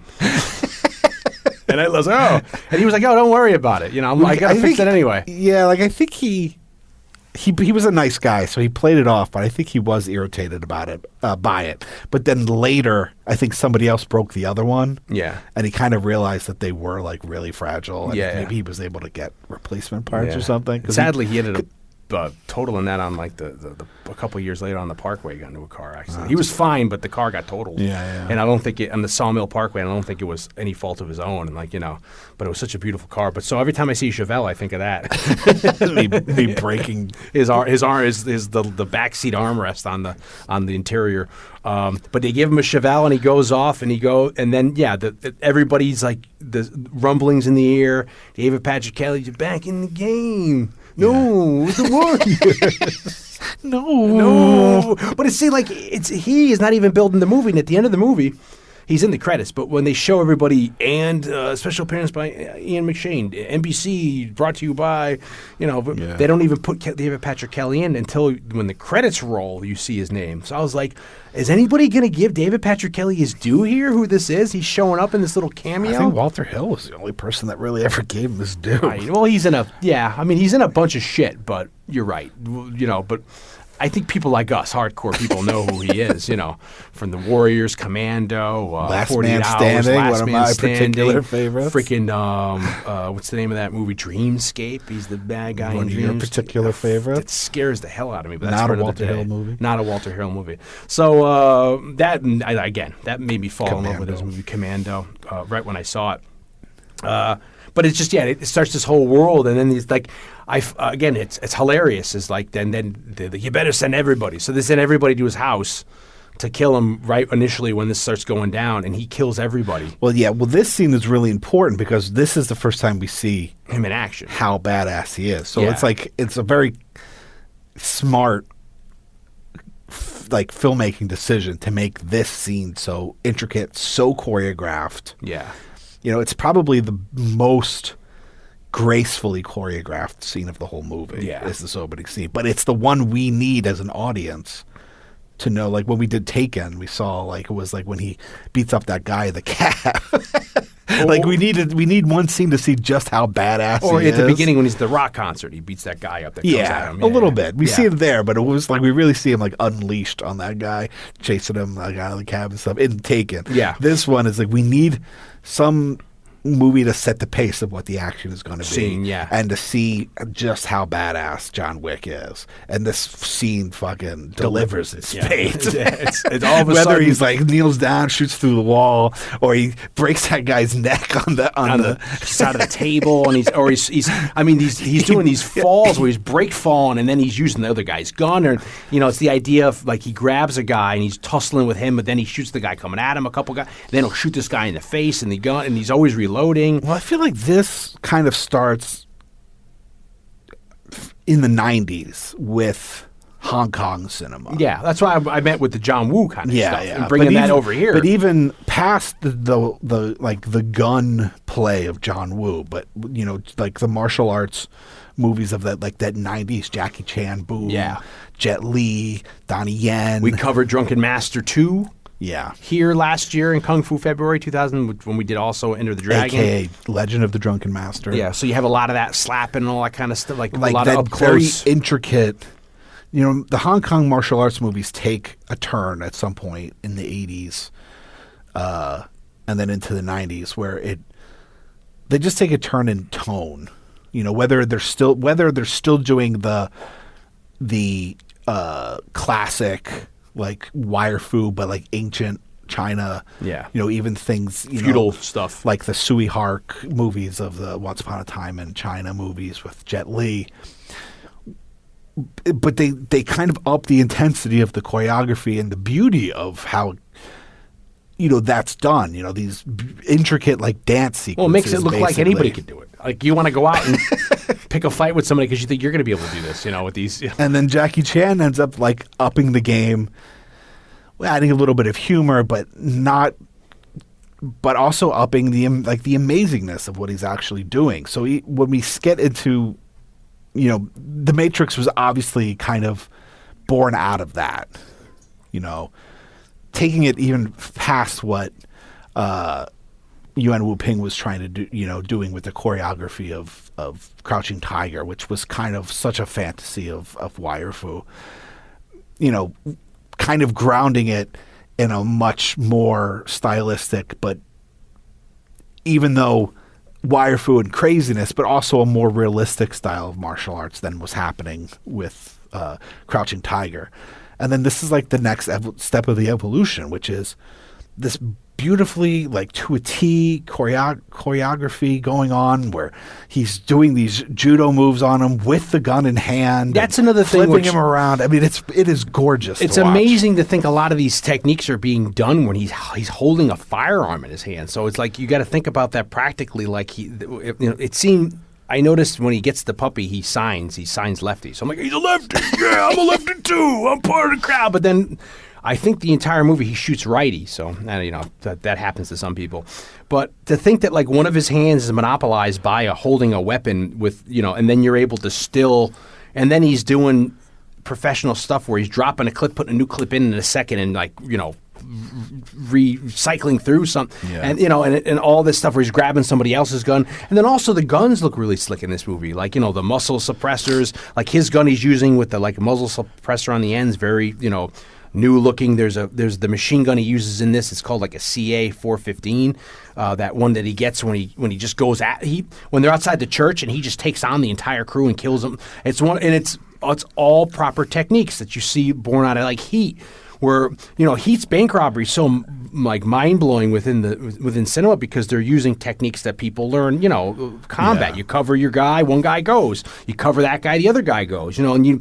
Before that, you didn't really see a lot of that in cinema. So, to see this level of expertise in this kind of a movie, or at the end of the movie, he's using that Caltech. It's this crazy-looking 12-gauge shotgun where it just, it doesn't even look like a shotgun. That's when he gets the rush. He's like, "Where is he?" The father tells him where the son finally is. He's like, "Okay." Gets out of the car. He's like, calm down. Like with that thing, it's like there's all these futuristic weapons, and it's like. It transcends because not only is he an expert in martial arts, he's an expert in hand-to-hand combat and weapons. He's able to then incorporate all this stuff, and then the brutality of it, where he's getting it's the old Mel Gibson, Bruce Willis school, where he's getting the shit kicked out of him in these movies. Yeah. And and then I love when he goes to the and he comes in, and there's all these slight, beautiful. Funny jokes, so he takes out all these guys at his house, and then there's a knock on the door, and he can't see because the windows are mosaicked or whatever, but he can see that there's a cop because you can see the red lights from the siren. He opens the door and it's just the local sheriff up in the county. Oh, hi, Jimmy. Hey, and he's like, "Hey, John, everything okay?" He's like, "Yeah." He's like, "You everything?" He's like, "I'm just working some stuff out." And he looks over and he sees there's dead bodies everywhere. He's like, "Everything okay?" You go back to work? You working again? He's like, "No, just working some things out." He's like, "All right, well, I'll let you go." Yeah, and he leaves. So it's like he's okay with it. There's that scene, and then there's the next funny scene where he finds out that, I think, was it when he goes to the Red Circle with the guys hanging out, or wherever the Russian baths, where he finds out the guy's hiding. Yeah. He sees the friend go in. And there's a big bodyguard. I love that scene. He goes up out of the shadows, puts a gun to the back of the guy's head. He's like, "Hey, Francis." He's like, "Hello, John." Oh, yeah. That guy's played by, I forget his real name. Nash? Kevin Nash, maybe. He used to be... My name's Kevin Nash. His name was... He used to be Diesel back in the day Freddie on WWF. Oh, he's a wrestler. Back in the okay. when it was back. It was like... Diesel and Razor Ramon, and then they were also part of the NWO. Yeah, I remember that. He was the tall guy with brown hair. Oh, that's crazy. With the long brown hair, yeah. Because they have him looking like a Russian. Does he have gray hair? And he has gray hair now, yeah. But I love it's like he's like... so he lost weight. He's like, "Hey, Francis," and this is all in Russian. He's like, "About 60, he's going to say 1 kilo, 60 pounds. And everybody's like, "Oh, you look good." He's like, "Okay." And then he says, like, "You want to take you should take the night off." It's like in Scarface, there's that scene where Frank Loja, when Al Pacino, Frank Loja, from thinking of Robert Loja gets, he meets his demise with Tony Montana, and then Robert Loja's bodyguards sitting there really nervous, and they're about to leave, and they look and they're like, "What about Benny?" I think his name is Ernie. And then he's like, and then the scenes, and Ernie's like got sweat, and it goes into a close up, and then Al Pacino's like, "You want a job, Ernie?" Like that. He's like, "Sure, Tony." He's like, "Thank you." And then you see him like take a swig of Jack Daniels, like, it's like, it's just kind of like this relief. So it's funny this here where he's like, "Why don't you take the night off?" And he, "Thank you." Thank you for giving me this option, because there's this history there. Or later on when he comes back and he's bleeding out, and the guy's like, "It's the doctor," and he's like, "Oh, the doctor's in all the time." And then he sees the doctor, and the doctor's like, he's fixing him up, and he's like, "Well, this thing's you could heal, but if you need to work out, this is gonna break out and bleed, But here, take the it's I love all that, all the little intricacies. And there's a few subtle nods that he could have been in the military. Yeah. His tattoo on his back when we see him in the shower is Latin for "Fortune favors the bold," which I guess is kind of a motto of several military units and stuff. And I think at some point he looks at his watch, and it's on the inside of his wrist, not on the outside of his wrist, which is the way military people often wear their watches. So there's he gives a lot of subtle hints as to like maybe where he got his training from, which just just adds. Most people maybe wouldn't even pick up on those things. But the idea of, this realism that you've been talking about, and the idea of that he uses several or a few different shooting styles throughout the entire movie, as well as a few different martial arts styles. But when he uses them, they're very distinct and to, they're accurate. to those, very accurate to those specific, so that if anybody is like a judo guy, they can recognize the judo moves. If anybody is, a trained, in shooting, whether it's for, target sports or military, they could see it and they can recognize it, and it adds this air of authenticity to everything that he's doing. And that's what really I love for that, because it says so much more than just having a guy running around with an Uzi that just never reloads it. It adds almost like credence to it. And that's what, like I said, that really let me down with the Punisher series. It's like, you think they could have just paid an extra how much to just get one guy on set who's the advisor. And I love that they give him the McQueen turtleneck and sports jacket like towards the end of the movie. Yeah, gives it a very classic. Yeah, even the cars he's driving. I mean, feel. McQueen drives a 67 or 68 fastback in Bullet, and he's got the next year, he's got a 69 he's driving. And I think the kid says Mach 1, like I said before, when you're in the gas station, but it's actually like a 69. I think maybe it's a But the kid's wrong because the kid thinks it's 70. Yeah, so I mean, he could be just referring to a different model altogether. And then when you see it back out, it looks, it has two double headlights. It's like, so it has a very retro style going back to that, the idea of it being Point Blank, the 1967 Lee Marvin movie, or it being like... It also kind of feels... There's parts of it that feel very much to me like Get Carter. Yeah, well, that's not so much... I like the Stallone one a lot, and obviously there's... But that's a remake of a Michael Caine movie from like the 60s. Yeah, or early 70s. It was very 70s. British. But it's like that, even... Going back to the late 2000s, Michael Caine did a great movie called Harry Brown, which is almost like him, like the Unforgiven. Coming back out, and that has some really fucked up scenes in it that worked really well for it. So it's like this idea of it's very noir. We haven't even said that yet. It's a very tech noir, no pun intended, the Terminator. It's like very like a future noir kind of a movie with how it's set up and the shot in this past, and it's paying homage to like not only so much westerns of that ilk, but a lot of the noir movies, certainly out of the 60s and 70s. Yeah, what has that very urban feel to it, and a lot of the light. I love the way it looks. Although, I mean even if when they're, just normally, but when they're in the club with those like Argento primary colors as he's walking through the door, that like bathed in red, and it's a very well constructed film, both technically, visually. I wouldn't put the script up there in Back to the Future Taken territory from the first perfect script. Perfect script. But it's a pretty well constructed script, like no doubt. I mean, because it knows what it's trying to do, and it goes for it, and it's not pulling any punches. Yeah.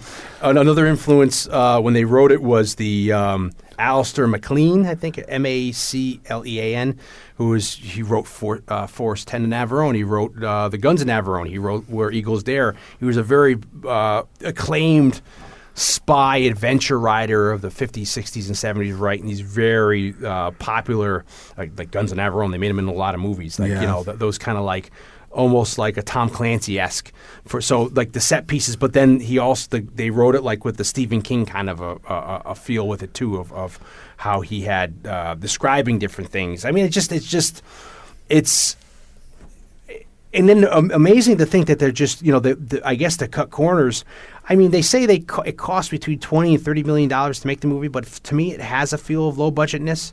Yeah. And I only mean that because it's a pretty intimate movie. Yeah, I mean, no matter like the scope of the action. Yeah. It's everything. It feels like a very small movie. Yeah, even like the scenes when they're walking into like the hotel lobby kind of seem like it's it's staged to make it look bigger than it actually is. And I'm sure a lot of the budget went to the brand new cars they're wrecking, or the guns they're using, or the stuntmen. I mean, they said there's sequences. It kind of sounds like Tony Jaa, where it's like there's guys, or he'll beat guys up, they'll fall out of frame, and then they're running around and maybe putting a wig or you know, and they're coming in because they have to use the same guys or they have a beard. So at the end of the scene, when there's a guy like with a bald-headed guy with a beard, that's because that guy at the beginning of this shot was like had like a long hair. So it's, and I guess from what I read is that they were going to use. They end up using, I guess, like they get a DV camera. I forget the damn name of the darn thing. Some Airy camera. Yeah, it's an Alexa, and it's an Airy camera. So they decide to shoot it shot digitally. Airy's a brand camera. And they get this camera at the time, the Alexa, and they shoot it Alexa XT. And they said they were only able to afford to get one of these because at the time these were really expensive. So that was the reason why they have these longer takes, where, you know, because they only had one camera to do these setups, so they couldn't do a lot. So I guess they have all the coverage they need, but I don't know if that lends itself to be longer shooting times. It must, because they have to. That's what I'm saying. Like, you have to every setup, you have to move that camera. So that's why in the scenes when there's like a car chase, you'd think they'd have a bunch of cameras on the cars. Yeah, that's crazy to think. You know, so maybe they only mean in certain sequences. Like, you could have one camera shooting the dialogue or whatever, but certain sequences you think would necessitate more than one camera. And then they used a lot of RF mics. They were using electrosonic, which I use in my day job. I know an electrosonic. I was like, that's awesome. You know, but it's like they use, so I think maybe that's where the budget went to. Yeah. The technical savvy of training people, getting real guns in there, the sound accurately, you know, the clear the locations, the shit they break, you know, only being able to afford one digital camera, you know, to have it look badassery. They even talk about, you know, at the beginning of it, they wanted to separate their worlds. So, like, there's a lot of static shots beginning until shit gets fucked. Yeah. And then once he goes on rampages, that's when you see the camera moving around and doing all this kind of stuff. But it's like that Tony Jaa kind of settings of, what's the name of those movies? The Protectors, you know, he's like going up the stairs. You know? And it's like that kind of crazy, you know, they're not even, you know, Steadicam stuff, you know, these setups.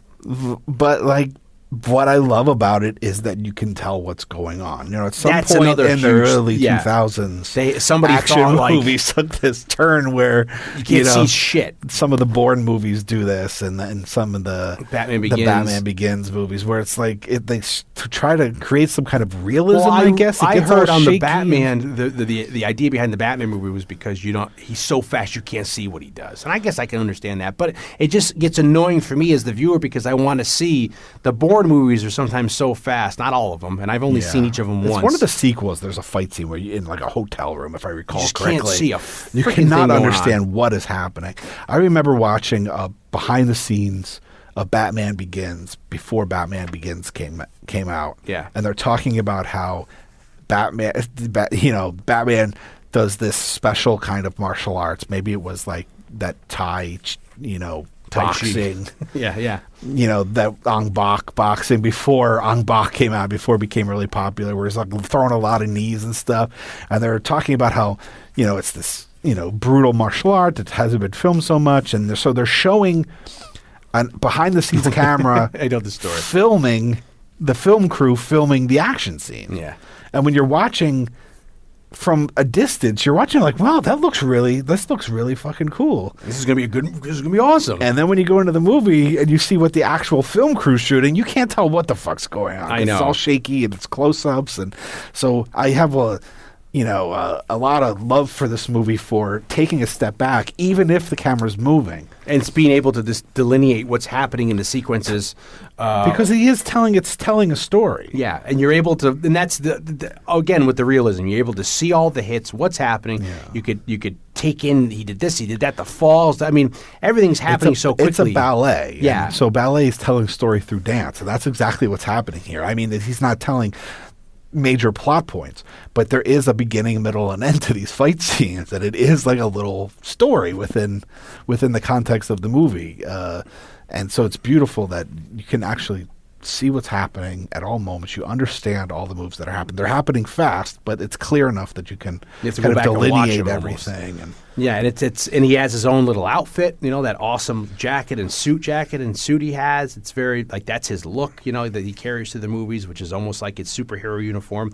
Well, because I noticed at the beginning of the movie, he's like when he's with her, he's got like a light brown leather jacket on, like a 3/4 length. It's very like light colors, but then when he comes back into the fold, the suit's buried with the rest of the stuff. Yeah, and he puts that shit back on. That's like death, And then is it the second movie where am I mixing my movies? Is the second movie where he gets like it's kind of bulletproof, the suit?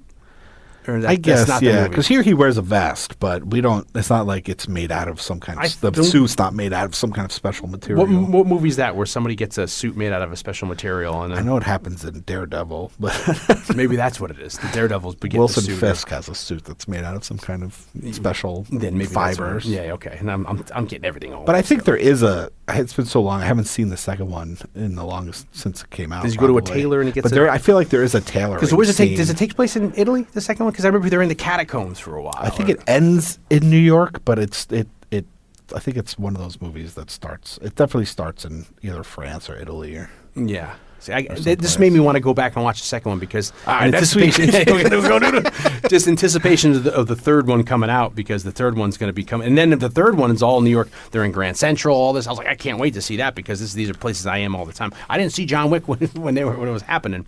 This was a really not a word of mouth thing, but they really got a momentum going when this came. There's a. I'm not big into video games, but there's a Payday 2, which came out in 2016 maybe, and they put like a character pack where you can get, an extra character thing or you buy or whatever. You can play the John Wick in it, Yeah. That's pretty cool, and they do that with video games sometimes. Maybe that was... I thought I read that they did that like just before the movie came out in 2014. Maybe they did that then. To try to spike interest. Maybe that's a new one for the sequel. Or maybe it was for the second movie. I don't know. But, and I thought this was a comic book. I thought this seems like it'd be something out of a comic book character, like a graphic novel. Something out of a comic book. You just out of a comic book, Mr. Handman. I don't want to be in your thingy anymore. The island. And worth noting that this movie was executed so impressively that in the making of Captain America: Civil War, the director of that movie tapped Chad Stahelski and David Leitch to do second unit for that movie because they thought the action in this movie was so badass. They're like, we need that level of badassery. We need that level of badassery in this movie. So they tapped them to do second unit for Captain America: Civil War. They said that another distinction with the original draft of the script was that not only was he going to be older, but they were going to have the dog be 18 years old at that point, so that he's lived all this life with his dog after I guess his wife died, and then they're going to take that. The dog don't die of natural causes. I mean, if anybody did this to my dog Babe, I'll be John Wick in their ass. I wouldn't be able to get out of the door. Ow, ow, ow, ow, cramp. Pins and needles. But then when they film it and they're done, it's 39. They have a cut of it's 39 minutes long, and they cut out of the movie 39 minutes of footage. I don't know what the hell else. They said that I guess the ending sequence was a little longer or whatever. Or there's just a lot of badass shots of like walking around, But it's I'm like, it's pretty. It's because since I had seen it only once, when I watched it again, I thought the movie was over until they had that little end with what's her face, the girl who's from now. She was on the Agents of S.H.I.E.L.D. She's on the Orville now. Yeah, what's her name? Perkins in this movie? Yeah, she plays Perkins. Yeah, maybe Adrian Palacki. I don't know if that could be her. Palicki. But I forgot that whole little another Orville connection. Oh, from last week. A little denouement, like a little end there. And it's funny, so you think about how this is very much like Eastwood, and that was his mission going up on the mountain, or what other or Taken, So it'd be interesting to see those kind of like Tom Cruise from Collateral being in this movie, being that the hitman, or Eastwood, or Liam Neeson if they killed his daughter. This is what ends up happening. Now there were talk that they were going to do like a prequel series, and then last I heard that Keanu was trying to get executive produce a series about the Continental. Yeah, so it's not the dance, the Continental. Everyone does. You got me, though, man. That's for all the older audience. Sorry, nobody gets that joke. About the hotel. So it's like the inner workings, That'll be the hit, cool. the assassins that come through the Because hotel. I'm sure what's his face will Keanu will maybe It's gonna be cameo like in that shit. what's the John Cleese? Faulty Towers. This will be Faulty Towers. See, with assassins. Yeah. And I thought it was interesting that the use of subtitles in the movie, how they did it. I've been noticing recent years in movies. It's more of a comic book style. Yeah, of with the things. emphasis on certain words, and then how they're you're noticing they try to reinvent the wheel a little bit. They're doing in movies recently, like subtitles a little more interestingly, where they place them and all that kind of a thing. It's fun and interactive. This movie gave it. You're right. It almost like giving it like bold letters and stuff. It was good. So yeah, I mean, I thoroughly enjoyed it. It's I think my first time coming to this that everyone had me be ready for the dog sequence. Yeah. Because I'm such a pussy now when it comes to that kind of a thing. Dion, you're a pussy. You're fucking. Oh. Yeah. Go. Yeah. So and I'm I can't go back and watch Billy the Kid and Wyatt Earp, that movie, whatever, the Sam Peckinpah movie where they're shooting the chicken heads at the beginning. Like times have changed. Even Svengoolie. I was watching Svengoolie earlier this week, and they had to edit one of these movies because they had like the gigantic lizards playing dinosaurs. They're fucking killing each other, and they're lighting them on fire. It's like even that I can't watch anymore. Or like I was watching some B-30s movie where they go to Africa, and then in the scene they actually take an elephant down with an elephant gun. I'm like, oh my god! I was like, this is back when they used to really do it. Yeah. So when I saw this movie and the dog dies, I was so heartbroken. And then it's like it's not even about the dog. It's like I found that funny. But then when I see it a second time, it's the idea of everything else it represents. His wife giving it to him, it could have been his goldfish, and he's like, you killed the goldfish, bro. He's not coming back. So how many sleepover stars? Out of 5, I'd probably give it to year 1 or year 2. I'd probably give it 4 out of 5 sleepover stars. 4 out of 5? Yeah, a good 4 out of 5. I mean, he's awesome. I mean, he ended up, really, hitting it out of the park with me. I have a renewed love for what's his face now, for Keanu Reeves. And so I think it's really good. How about yourself? Buckets of pizza? Buckets of pizza, I'd definitely give it 5 buckets of pizza. Now, that's a whole lot of pizza. If people don't know, this is a rating system. We used to do recommendations, too. I don't know what I would recommend. I would maybe recommend double feature, Point Blank. Maybe if you want to do a triple feature, maybe throw Collateral in, because Collateral is a little Midland digital, realism with TV. But definitely go back to watch Lee Marvin's Point Blank. Badass Lee Marvin, man. Breaks in and unloads his freaking gun, and when he's done, he sits down and he opens the revolver up like he just blew a load. He's like, it's very phallic. It's lovely. Yeah, it's just so it's got such great stuff going on in that movie. It's been copied a lot. When you go back and watch something like that, you're like, oh, I've seen that before. Yeah. But it's because they did it there. San Francisco too, all on Alcatraz. I think that was the first movie maybe shot on Alcatraz Island post the Native Americans taking it over in the 60s. But anyway, so this was a new one. This was fun doing this. Yeah. I think, I'd been kind of pushing for this one. Yeah. Because I feel like this is a sleepover movie of the future. Of the future! Certainly we're covering I don't it now. know. I don't know if kids do movie sleepovers anymore. Maybe they do it from their house and they all watch the same thing, like gaming, Oh, they all get online. They all get online and watch it. Do it virtually. Yeah, what's the point of needing to really do it when you could do it virtually? Yeah. I've been saying that to my wife all these years. What's the point of doing it when you could do it virtually? I'm kidding. Because there's no movie stores anymore, so it can't, I guess they could rent it off of iTunes. But yeah, but I don't know. Yeah. I just feel like I just feel like 13 and 14-year-old Blake and Dion. Dude, bro, we went outside and played. In our 20s, we went outside and played this. We would have been outside running around the yard playing John Wick. Playing John Wick. I would have, but then my luck is when I'm always with the friend, I can't be John Wick. You be John Wick, and I'd be like, Tom Cruise. So I'd be Hemlock from I guess saying, you go climb that tree, Dion. You'd be Willem Dafoe's character. Yeah, I'm Willem Dafoe's character. I get killed first. You can play David Patrick Kelly. He doesn't do anything but clean up the mess. Yeah, well, that's what you're gonna do. So anyway, but we got an exciting summer. We're gonna give it away next cast. We have one more, but we have an announcement. We're going to make the announcement in next week's We have a big cast. movie next time, and it kind of, and we have a big announcement. Yeah, we have a big announcement of what we're doing for the summer, and the tease next week's movie. We can say that it kind of has the kind of thing in this movie that bring, like it's something that really terrifying. It's like a scene that like people talk about. Yeah. You know what I mean? And it's like horror. It scarred Dion. It's scarred a young Dion. Yeah, for years to come, and we can dissect that next week. And then we have an awesome summer that we're going to announce, our summer plans in the next summer episode. schedule's going up on the bulletin It's board. going up there, yeah. It's on the we got a thumbtack in it. We're ready to go. And then we'd like to also take a moment to ask anybody listening right now, please. Go like our Facebook page. Go like our Twitter page. We're trying to get our numbers up on the Instagram page, on the Twitter page, on the Facebook page. So even if you have those, if you're on those social media sites, please just go like our page. Yeah, I feel like we fly under the radar. I always say we're secretly a pretty popular podcast. At least we like to lead ourselves to believe we are, but we just like to try to see if we can, if everyone listening, just go like us, go click on and see if we can bump our numbers up so that we can get over like 300.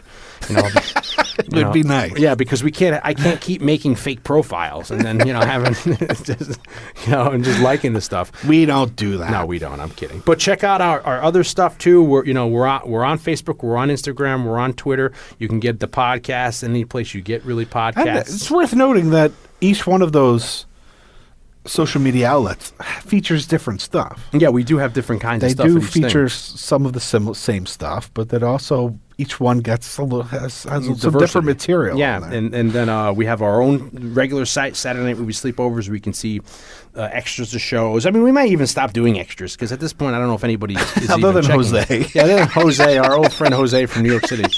I don't know if anybody really is taking the time. I mean, that's not a complaint, but it's extra work we're doing. So we'll have to see if we should even keep doing extra stuff. But we'll have extra stuff on this post. We'll have Keanu doing some crazy shit that looks like it's Matrix, but it's not.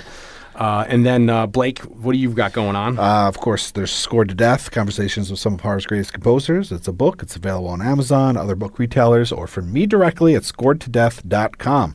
Or follow me on social media at Scored to Death on Twitter, Facebook, and Instagram. And, of course, Dion Baia has Blood in the Streets. Blood in the Streets. I've got Blood in the Streets. That's you can get that for any place you get your books. Amazon, Barnes & Noble. It's in paperback. It's in ebook. And it's on audiobook. If you like 70s cop movies, crime movies, heist movies, it's a historical fiction. It's a thriller. It's a period. It takes place in the 70s. As evident, Blood in the Streets. If you like The Doors, rock fan, you might like it. So check it out. And that's like we like to say, that's a way, support your local podcaster. That's a good way to support Blake and I right now because yet we don't have a Patreon account or anything like that. We're considering maybe doing that to try to, because it's hard. We keep borrowing money from our parents and they don't want to keep, we gas money and getting money to go rent a movie Rentals. and buckets of pizza every week. And, so we're trying to figure out our options here. CLNS Media, we're connected to them. You could find us on clsmedia.com. We do a lot of good stuff with those guys. Check them out. You could check us out there, and you could check them out. And we'll be back in 2 weeks with a pretty amazing podcast. If I don't say so myself. Let's hope so. That's Fingers crossed. That's another guy I didn't bring up is Brimley. Remember we did Pee Wee Herman? Oh, yeah. I must say we didn't bring that guy up. Wilford Brimley? Wilford Brimley. I got diabetes. No, not Wilford Brimley. Martin Short. I know. I must say I got diabetes. That's another. You want to go check out our stellar, very informative interview with Wilford Brimley that lasted about a minute and a half. And as the new Martin Cove, the new season of Cobra Kai starting, Martin Cove, we have Martin Cove on the same that podcast. was a big Martin Cove. He broke news on that one about the only movie he regretted not being in, the only star he regretted not being the star in because the guy died. You got to go check out all those Easter eggs. Hard Time on Planet Earth. Come on. So. And of course, Remo Williams. Yeah, exactly. Go check that out. That's not the movie, but we did a podcast on it. Yeah. So, as always, as Hank, getting late. As Hank Williams says, if the God willing the creeks don't rise, we'll see you in 2 weeks. Later.